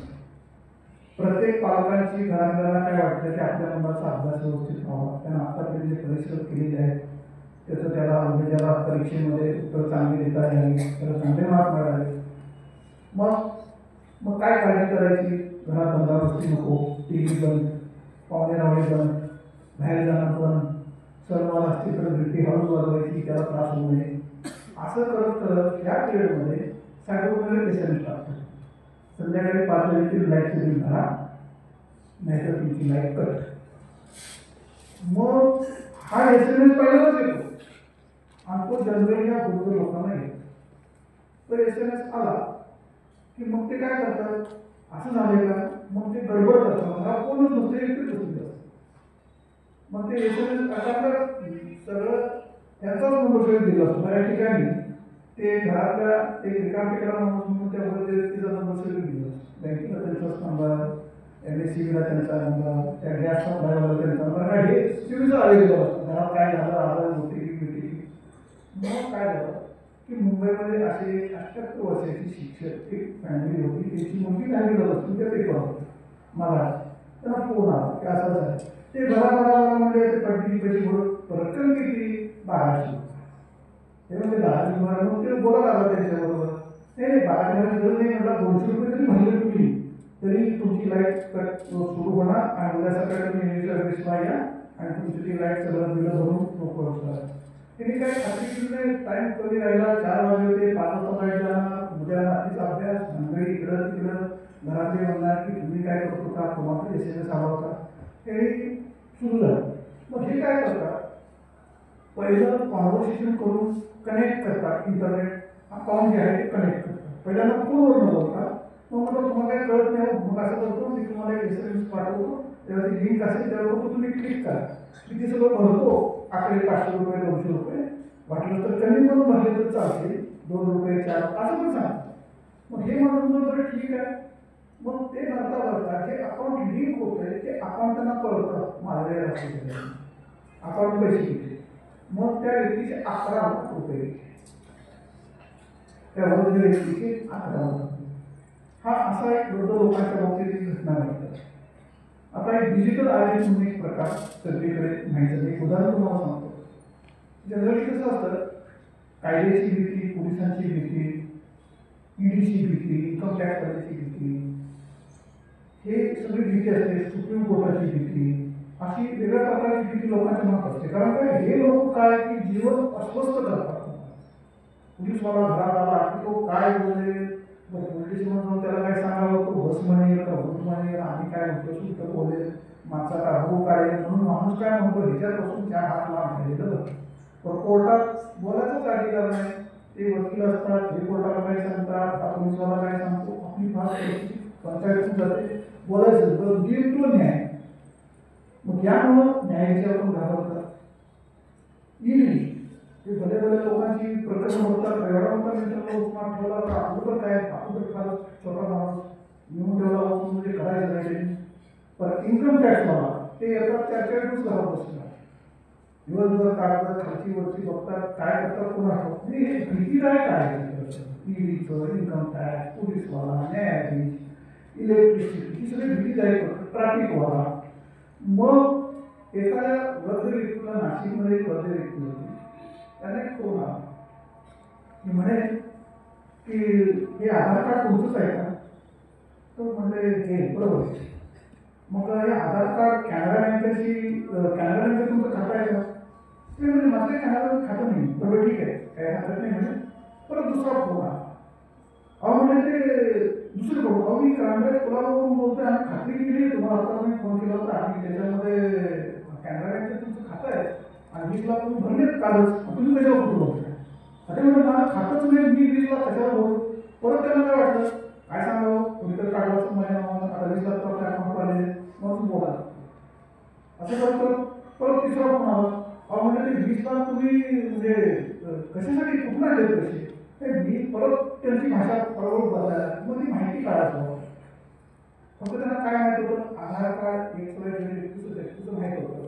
पोलीस स्टेशनमध्ये बोलतोय त्यावेळी तुम्हाला स्कायपीवर लवकर नाही करत. आमच्या टेक्निकल पर्सन तुम्हाला कॉल करेल, तो सांगेल की स्कायपीवरती कसं बोलायचं, कसं बसायचं, काय. स्कायपी त्यांनी टेक्निकल पर्सननी कॉल केला, वयस्कर व्यक्तीने फोन घेतला, सुरू झालं संवाद. पुढं पोलीस ॲड्रेस. प्रत्येकाला सगळे दुसऱ्यासारखे वाटतात, ते अधिकारी पण तसा सगळे तसे सगळे अधिकारी साहेबच असतात. जसं ते सुरू झालं तसं त्यांचं कन्व्हिन्सिंग वाढून झालं. मग ते काय म्हणले, हे 20 लाख जे तुम्ही भरलेत ना ते व्हाईट ब्लॅकचे भेट करण्यासाठी भरलेले आहेत आणि हे टोळी आहे. आणि ते नरेश गोयल नावाचा व्यक्ती आहे ना त्याला आम्ही अटक केली. मग आता पुढची इन्क्वायरी भारतभर चालवणे, आता बेंगोलची पोलीस तुमच्याशी होते. परत बेंगोलची पोलीस त्यांचं ते सायबर पोलीस पाठिंबा लोक सगळं जेव्हा ते सुरू झालं ते म्हणजे हे नरेश गोयल त्या गॅंगमध्ये होत्या. त्याचबरोबर त्या व्यक्तीने अनेक लोकांची फसवणूक केलेली आहे, त्याच्या एकाने सुसाईड केलं आहे. आता म्हणून ते मर्डरचा पण गुन्हा तुमच्यावर दाखवत आहे. तर ते हे अशा दिवशी सुरू झाला प्रकार, सगळं सुरू झाला, थोडं थोडं सरकार केलं. मग हे चिंतातूर पडले म्हणजे काय तुम्हाला नरेश गोयल पहिल्यांदा 20 लाख आपल्या अकाउंट आले किंवा असेल नसेल कोणा तो काय म्हणून त्याने ॲक्सेस बोलायला सुरुवात केली.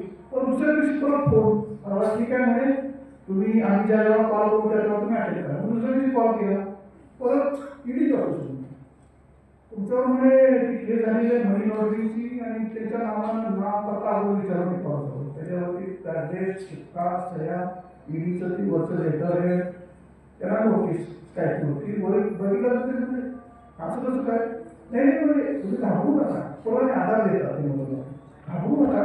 ईडीची नोटीस जरी आली तरी आम्ही खात्री करतोय फक्त. बरं सांगा म्हणजे तुमचे पैसे कुठून कुठे आहेत? तर इथं मी कॅमेरा वगैरे माझा मध्ये खरं वाचवतो. माझं अकाउंट SBI मध्ये आहे. मी सज्जन माणूस आहे, खूप इमानीद्वारे पैसे कमवलेले आहेत आणि साधारणपणे 6.5 कोटी माझ्या अकाउंटवरती आजच्या दिवशी माहिती मिळाली. बोल आता म्हणजे ठीक आहे, आता केस होईल म्हणजे प्रॉब्लेम होईल, कोर्टात जावं लागेल इकडं तिकडं. मग तुम्ही काय करायचं, काय नाही म्हणजे तुम्ही आता हे पैसे सगळे अकाउंटवरती जमा करा तुमचे आणि ते त्या अकाउंटवरती आणि तसंच राहायचं म्हणजे 4 तासांची इन्क्वायरी करणार आणि तुमचे सगळे पैसे भरणार. ते काय म्हणले तसं नाही, मला काय की हे करायचं नाही, मला कमीत कमी खर्चासाठी पैसे द्या. मग त्या सर्व म्हणजे 1 लाख रुपये दिले रिटर्न.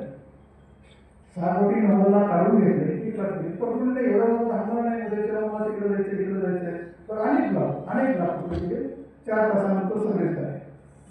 आता याच्यामध्ये कसं आहे की सुरुवातीला आपल्याला काय वाटतं की माझी आयडेंटिटी काय आहे दाखवतो, माझी आयडेंटिटी काय आहे मला आधार कार्ड, माझी आयडेंटिटी काय माझं पॅन कार्ड, माझी आयडेंटिटी काय माझे मित्र मंडळ, माझ्या मित्रांचे नाव तो घेतो तो मला खरोखरच तो खरंच बोलत असेल.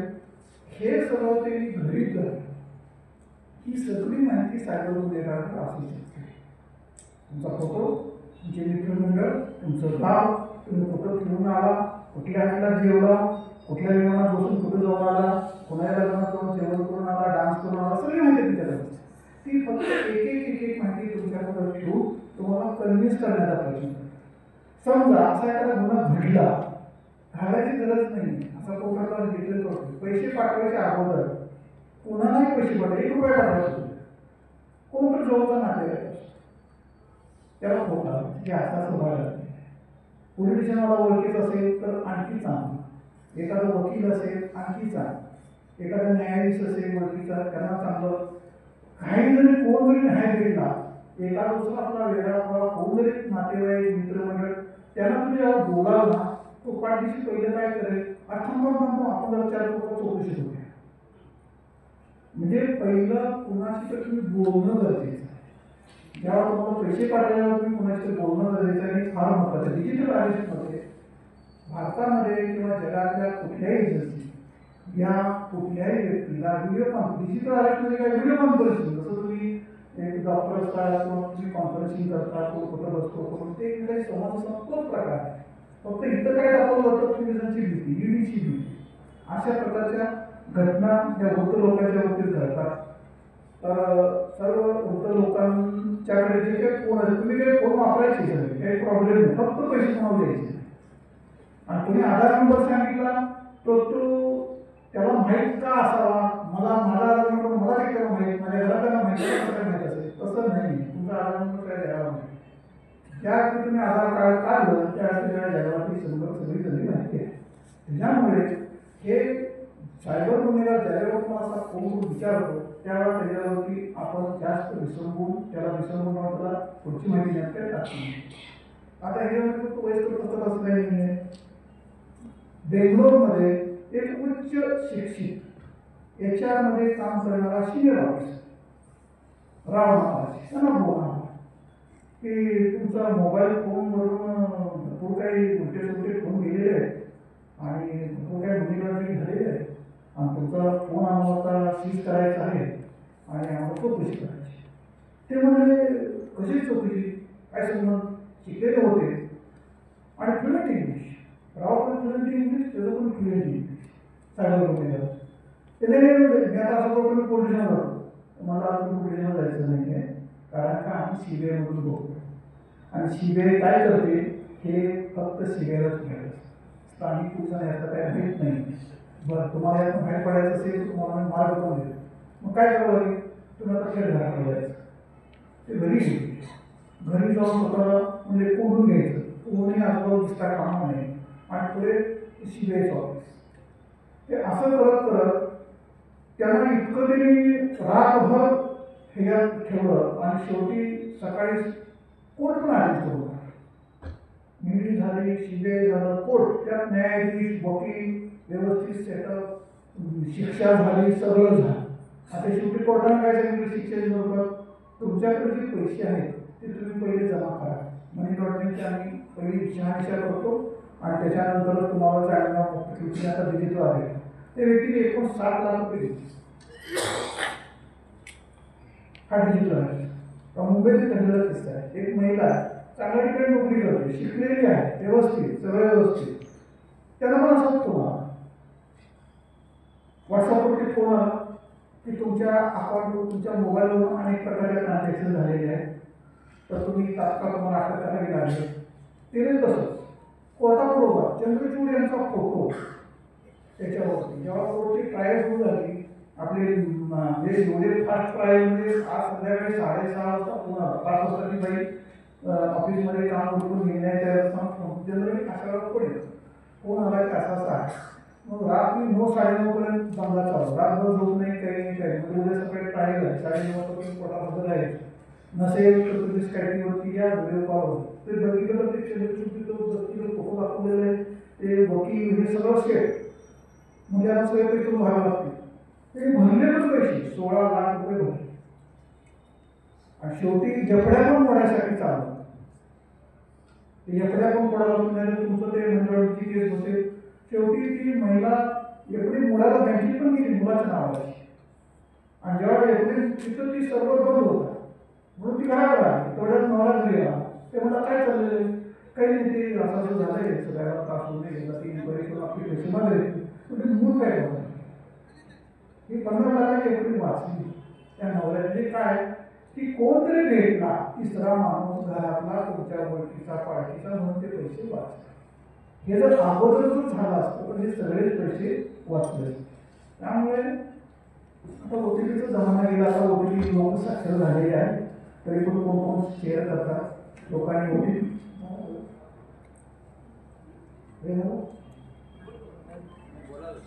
तर ओटीपी गुगल कोड हे जे आहे हे याचे तुम्हाला शेअर करू नका. कोणाचे व्हॉट्सअपवरून सांगितलं मला नवीन नंबर आहे ॲक्सेप्ट करू नका. फेसबुक रिक्वेस्ट जेव्हा तुम्ही ॲक्सेप्ट करता तेव्हा त्या व्यक्तीला कोण कोण विचार खरंच मला पाठवून दिले. कारण आता काय झालेलं आहे जन्माला आलेला मुलगा त्याची आई त्याचा भाऊ पुत्र शाळेत नवीन कॉम्प्युटर साक्षरता कार्यक्रम सुरू केलेला आहे. ते सगळ्या गावाचे फेसबुकचे हे कार्ड ID कार्ड सगळे फेसबुकवरती आहेत. मग 2 वर्षाचा मुलगा आणि 80 वर्षाचा मुलगा दोघं पण फ्रेंड असतात. कारण फ्रेंडचा तो फ्रेंड. तर फेसबुकमध्ये धोका काय आहे की जेव्हा तुम्ही फेसबुकवरती एखादी अपलोड करता तो डेटा सेव्ह होतो. जो तुमची फ्रेंडमध्ये असतो तो डेटा होऊ शकतो, तो डेटा डाउनलोड होऊ शकतो. आणि तो डाउनलोडेड डेटा जर त्या व्यक्तीच्या नावावर त्याच्याबरोबर गेला तो त्याचा मिसयूज करू शकतो. म्हणजे तुम्हाला तो कन्व्हिन्स करण्यासाठी मिसयूज करू शकतो. कधी कधीची फोटो डीपफेक म्हणजे काय, मशीन लर्निंग आहे, आर्टिफिशियल इंटेलिजन्स आहे आणि डेटा स्ट्रक्चर. म्हणजे हे कोणाचं पण डीपफेक होत नाही. सेलिब्रिटी पाहिजे, सचिन तेंडुलकर, एखादा सेलिब्रिटी म्हणजे नेहमी टी व्हीवरती असतात, नेहमी यूट्यूबवरती असतात. कारण का त्याच्यासाठी भरपूर डेटा डीपफेक करण्यासाठी ते सुद्धा लगेच लक्षात. तुम्ही जर लिप मुवमेंट बघितले आणि व्हॉइस जर बघितला तर लगेच लक्षात येईल. त्यामुळे हे डीपफेक टेक्नॉलॉजीमध्ये ज्या फेसबुकवरचा जो डेटा मिळतो त्याचा वापर तो करू शकतो. म्हणजे फेसबुक एकच एक माध्यम असं आहे त्याच्यावरती लोक डेटा शेअर करत. त्यामुळं फेसबुक जेव्हा रेग्युलर तुम्ही ॲक्सेस करता तेव्हा ती खात्री करायला पाहिजे की हे खरोखर तुम्हाला मित्र आहे का. मित्राचा मित्र तो नको. बऱ्याच वेळा तुम्ही फेसबुकचं जे अकाउंट आहे तुम्ही लॉक करत नाही. त्यामुळे तुम्ही जर अकाउंट जर ओपन ठेवलं तर तुमचे जे काय प्रायव्हेट फोटो असतात, बरेच फोटो चांगलेच असतात, कोणी असे विदेशाचे फोटो फेसबुकवरती वगैरे ठेवत नाही, परंतु मॉर्फिंग केलं जाऊ शकतं ज्याच्यामधून तुमची डॅमेज होऊ शकते. आता बऱ्याचदा काय होतं की ह्या अशा प्रकारचे फोटो जर आले, आता महिलांच्या मध्ये पहिली कॉम्पिटिशन काय असते, आपण सगळ्यांच्या पेक्षा चांगलं दिसलं पाहिजे. त्यासाठी सौंदर्य प्रसारणं, चांगल्या प्रकारचे कपडे, म्हणजे सारखं त्यांना असं वाटतं की आपल्याला काही कमी त्याच्यावरून ते एकटे दरम्यानच्या जर हा सायबर गुन्हेगार तुला आला आणि त्यांनी जर हे फेसबुकवरचा डेटा जर तुमचा घेतला, इतका तो ब्लॅकमेल करतो आणि या महिला व्यवस्थितपणे पैसे देतो, कोणाच ऐकत नाही. पण त्या सायबर गुन्हेगारांचा कारण काय ते बदनामीला राहतो. नेहमी बऱ्याच वेळा अशा ह्या घटना घडलेल्या आहेत. आता बऱ्याच वेळा काय होतं की मुलं मुली रिलेशनशिपमध्ये असतात. हे आता काय मुलीच्या काळात सुप्रीम कोर्टाला पण मान्य केलेलं आहे. रिलेशनशिपमध्ये राहणं म्हणजे काही गुन्हा नाही. एखाद्या हॉटेलमध्ये जाणं हे काही गुन्हा नाही. रिलेशनशिप हे असं सुप्रीम कोर्टाने मान्य केलं आणि ते त्याप्रमाणे कायदे झाली, त्याच्यावर कारवाई करता येत नाही. आता होतं काय, ते फोटो काढतात, जणू काय मेरे फोटोसाठी फोटो काढतात. जेव्हा त्यांचं नाव तुटतं त्यावर तो मुलगा काय करतो, त्या फोटोवरून ब्लॅकमेल. तर तुम्हाला मुंबईची केस माहीत झाली, एका मुलीचं मर्डर झालं पनवेलच्या रेल्वे स्टेशनच्या जवळ एका मुलीचं मर्डर. कारण का हे लहानपणी एकमेकांच्या रिलेशन्समध्ये काळाच्या वेळात त्या मुलीच्या आईवडिलांनी तक्रार केली की मुख्य पोरगा सामान्य जेलमध्ये, त्याला काहीतरी ते जमीन मिळालं नाही, तो जेलमध्ये गेला. जेलमधून बाहेर आला, परत गावाकडे गेला. या 2-3 वर्षाच्या काळात मुलीचं शिक्षण पूर्ण झालं होतं म्हणून मुंबईत भरपूर नोकऱ्या लागतात. अगदी 12वी शाळा झाली तरी 17-18 नोकऱ्या लागतात. कल्ल्याची मुलं ग्रॅज्युएशन करत राहतात, हळूहळू ग्रॅज्युएशन झाली, पगार वाढतो, तिथे नोकऱ्या. ही मुलगी कमी सेटल झाली. हा जेलमध्ये जाऊन आला, गावाकडे गेला, तो टेम्पो चालवत होता, हे नदीत राहत होते. मग त्यानं तिला मेसेज पाठवला की काय भेटायला येत नव्हती.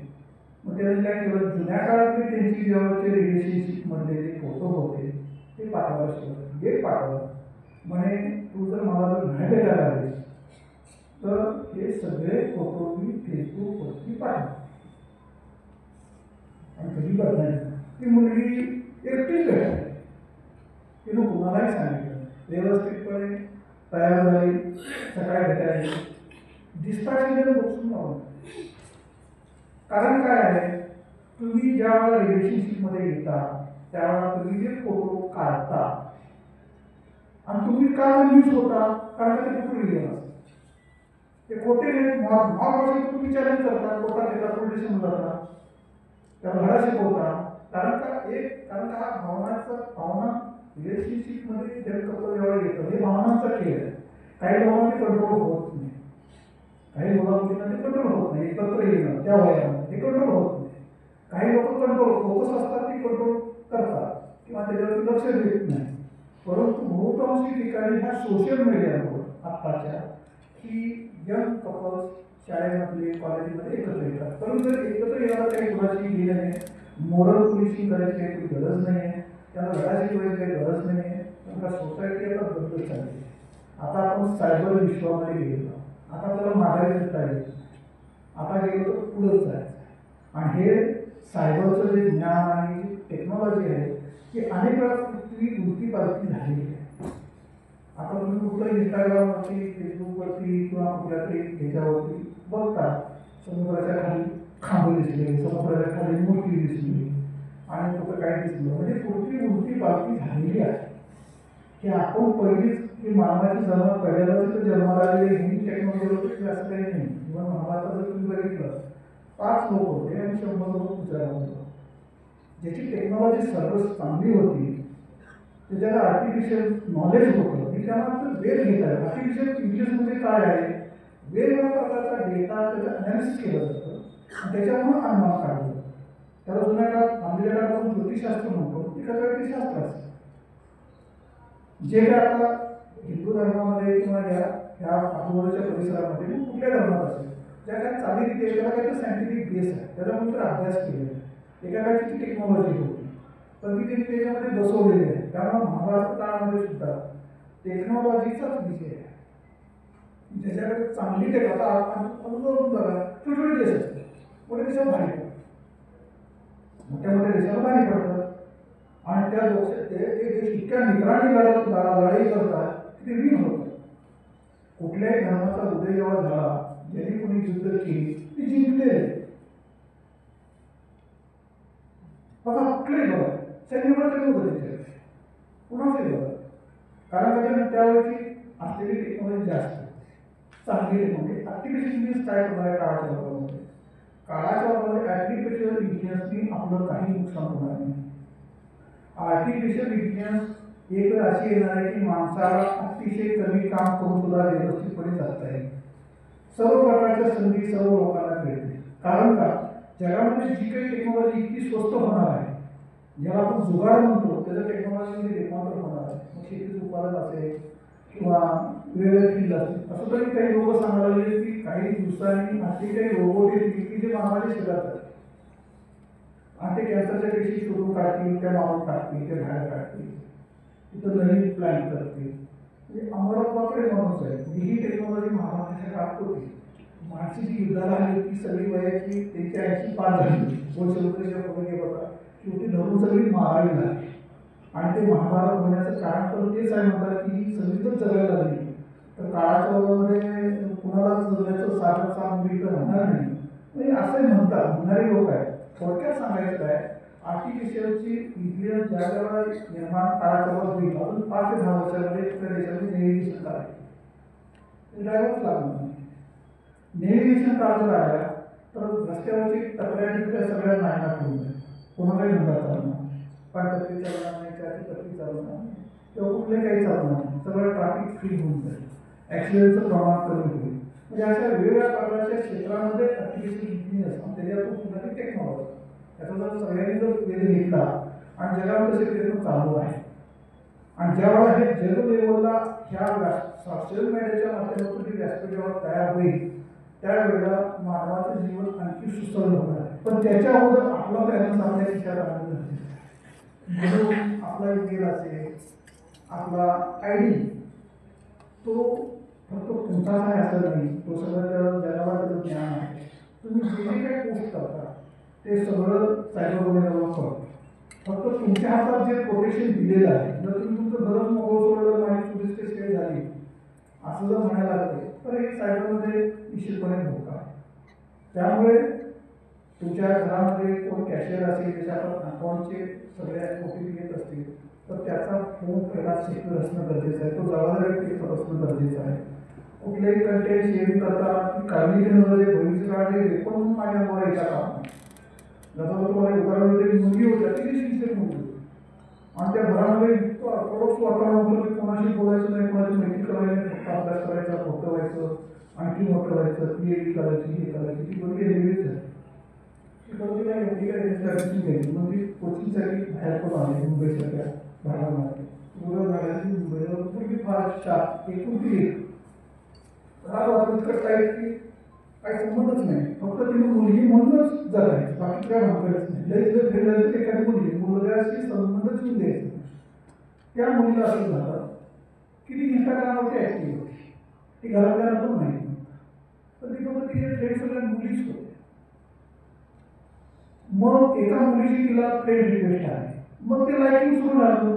हार्मोन चेंजेस असतात त्या वयामध्ये, मग मी असं करते, तू तसं करते, असं करत करत त्यांनी एकमेकाचे असे काही फोटो काढून एकमेकाला पाठवले की जे फोटो बघितले त्याला स्वतःला लाभ वाटले.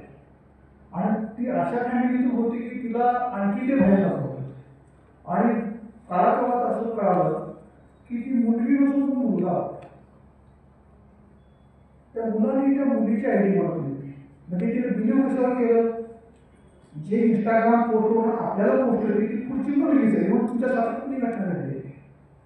एका मुलीला दुसऱ्या मुलीने मुलगा आहे म्हणून काहीतरी पोस्ट टाकली, त्या मुलीला धक्कामध्ये सुसाईड पोस्ट टाकली.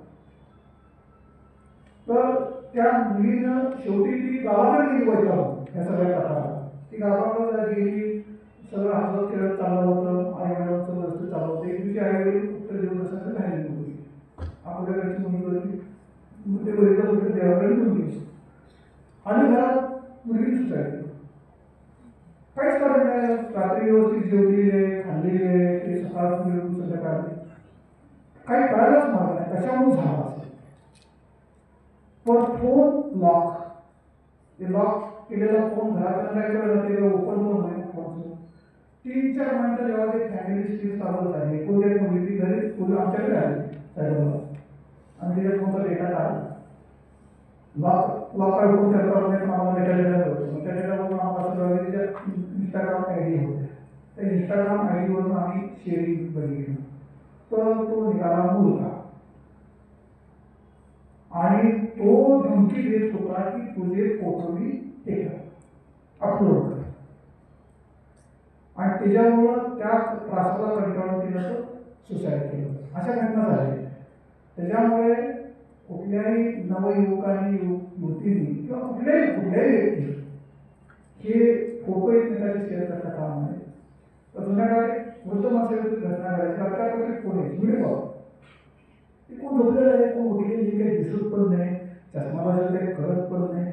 आणि पुढे काही मुलगी ते काय करायचे, हा वयस्कर नाही त्या मुलीला बघतोय आणि ती मुलगी कपडे उतारते, काहीतरी वेगळे आपले साधे करते आणि ते व्हिडिओ शूट करायचे आणि परत त्या माणसाला फोन करून सांगायचे ते असं असं तुम्ही वेगळे चाळीस होता, तुम्ही एवढं वय आहे, तुम्हाला कळत नाही का, असं तसं करून त्या व्यक्तीला ते पैसे मागायचे.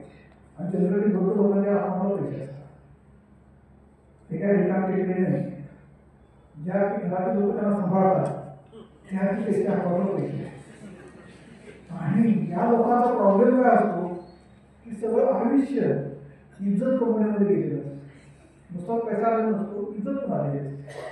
म्हणजे इज्जत कुठं जाते का काय आपली हे त्याबरोबर कोण कशाचा अर्थ काढायला काही सांगता येत नाही. आणि मग हे ब्लॅकमेलिंगचा धंदा असतो. म्हणजे माझ्या जवळचे मित्र आहेत, त्यांच्या ते IPS ऑफिसर आहे, त्यांचे मित्र दुसरे IAS ऑफिसर आहे, त्यांच्या वडिलांच्या घरात घेतला आहे. ते वडील पैसे मागणार, त्यांचे सगळे पैसे दिले, त्यांचे अकाउंट भरायचे, घरात लोक वापरत होते, ते म्हणजे ह्यांना काय कळत नाही, कुठं दिलं तर पैसे पाठवून करायचे. मग ते म्हणजे मला पैसे द्या, म्हणजे माझा अकाउंट कुठे काय आहे, मला पैसे द्यायचे. मग शेवटी कळलं की सायबर गुन्हेगार त्यांच्या मागे लागले आणि त्यांनी ती क्लिप बनवली. आणि अशा वेळेला कोणाला घाबरायचं नाही, आपली इज्जत त्यावेळी कुठं रस्त्यावर पडलेली नाही किंवा आपण एवढं देवान काही वापरलं नाही किंवा एवढ्या समाजाला घाबरायची पण गरज नाही. हे सायबरचे धोके आहे. त्यामुळे वृद्ध व्यक्तीच्या बाबतीत असे घटना घडतात किंवा घडत पण असते. बऱ्याच वेळा असे आहे की मुलीचे पण लग्नच होत नाही. प्रॉब्लेम काय होतो की ते नोकरीला जातात आणि त्याला नोकऱ्या पण लवकर मिळतात. मुलांच्या तुलनेत मुलींना फार लवकर नोकऱ्या मिळतात. पहिल्यांदा ते हळूहळू त्यांचं वय 30 होतं, पगार डबल टिबल होतो. 30 वर्षाची मुलगी 2 लाख पगार, 35 वर्षाची मुलगी 4.5 लाख पगार. मग ते सुरुवातीचा जो रिजेक्ट केलेला असतो, मग त्याच्यापेक्षा जसं पुढं जाईल तसं रिजेक्शनच जास्त येतात त्यांच्या जीवनात. ते लग्नच होत. अशी जी महिला होती 59 वर्षीय आहे पुणे. तर त्यांनी काय केलं, मॅट्रिमोनियल साईटवरती आता झालं सगळं, रिटायरमेंट झाली, लग्न झालं सगळं काही लग्न झालं नाही, काही नाही, नातवंड काय म्हणते नाही, नोकरी जोपर्यंत होते तोपर्यंत तिकडं दिवस गेले. मॅट्रिमोनियल साईटवरती ते गेल्या आणि त्यांना कुठल्या शिपचा कॅप्टन भेटला. त्या कॅप्टनने सांगितलं की मला 2 मुलं आहेत, माझी बायको एक्सपायर झालेली आहे आणि आता मला कोणतरी जोडीदार पाहिजे. मग आता काय आपल्याला मुलं तर होणारच नाही, तो प्रयत्न करू नये. तर ऑलरेडी माझी 2 मुलं आहेत, आपण एकत्र राहिलो तर आपली फॅमिली एकत्र होईल. त्या महिलेने ॲग्री केलं आणि त्या कॅप्टनने म्हणजे सगळं बोललेलं की मॅट्रिमोनियल आणि त्यांनी सांगितलं की अरे मी शिपमध्ये आहे, त्या पायरेट लोकांनी म्हणजे ते हे असतात ना हल्ले करणारे, चोर दरोडेखोरांनी हल्ला केला माझ्या शिपवरती आणि आता काय खरं नाही माझं म्हणे. तर मी काय करतो की ते माझे जे काही यूएसबीमध्ये जे पैसे आहेत ते तुला पाठवून देतो आणि तू ते पैसे घे. आणि थोड्या दिवसांनी त्याला कळालं की ते पैसे घ्यायचे आता कुरिअर म्हणून ते पैसे मनी सगळं. आणि मग परत सायबर निघालं म्हणजे तुमच्या ड्रग्ज आले, तुमचे हे आले ते आले, ते कुरिअर स्कॅम त्याला म्हणतो आपण ते झाले बसल्या जागेला 50-60 लाख रुपये गेले. म्हणजे काय आहे, कुठल्याही साईटवर तुम्ही जेव्हा जा, कोणत्याही आयडीशी तुम्ही जेव्हा बोलता, ते आयडी आहे त्याच्यावरचा फोटो बघून, त्याच्यावरचे सगळे चित्र बघून किंवा त्या ईमेल बघून तुम्ही त्याच्यावरती विश्वास ठेवायची गरज नाही. ही काळजी घेणं फार गरजेचं आहे. तर मला वाटतं मला जे काही वेगवेगळ्या वयोगटाचा विचार करून मला जे काही तुम्हाला सूचना काय होते त्या मी केलेल्या आहेत. अजून एकदा तुम्हाला शेवटी सांगतो, OTP आयडीवरती विश्वास ठेवायचा आणि व्हॉट्सअपवरती कोणी नंबर आला ते ॲक्सेप्ट करायचं नाही, त्याच्याप्रमाणे डिलीट करायचं नाही. डिलीट करताना त्या माणसाने बोललं गेलं पाहिजे. आता शेवटी तुम्हाला की करायचं काय, समजा आम्ही फसलो तर त्या पोर्टलचं दुसरं पण NCRP तुम्ही जरी गुगलवरती टाईप करतो तुम्हाला त्या पोर्टलवरती सगळी माहिती मिळते. त्यानंतर cybercrime.gov.in नावाचं ते तुम्ही 3 तासाच्या आत जर तुमच्या अकाउंट जर कंप्लेंट केली तर ती सिस्टीम आर्टिफिशियल इंटेलिजन्सची ऑपरेट करते आणि संबंधित बँकेला ईमेल जातो आणि त्या बँकेचं अकाउंटमधून ते पैसे लिंक किंवा ते अकाउंट फ्रीज होतं. हे त्याच्यामध्ये दिलेलं आहे. महिलांच्या बाबतीत असे काही गुन्हे घडले तर तुम्ही त्याच्यावरती पोर्टलवरती जर कुणाला सांगितलं की हा टीचिंग करतो, हा सायबर बुलिंग करतो, हा सायबर शॉपिंग करतो, हॅरॅसमेंट करतो, तर ती जी कंप्लेंट आहे तुमच्या नजीकच्या पोलीस स्टेशन तुम्ही जिथं राहता, तुमचं जर करायला असाल तर तुम्ही कराड शहर किंवा कराड तालुक्याच्या हद्दीत राहतो तिथं त्या पोलीस स्टेशनमध्ये कंप्लेंट जाते, रजिस्टर होते NCRPच्या पोर्टलवरती. तर ती जाते कुठे, तुमच्या तालुका पोलीस स्टेशनवर. तिथं जाऊन तुम्ही परत त्या कंप्लेंटचा शहानिशा करू शकता. तुम्हाला एकच आधार मिळेल की तुम्ही ती कंप्लेंट केली. जर पोलिसांनी सुरू ॲक्शन घेतली तर ठीक आहे, पण कंप्लेंटला घाबरून त्याला नाव सोडून दिलं आणखी ठीक आहे. तर त्यामुळे त्या प्रकारची जेव्हा कंप्लेंट होते.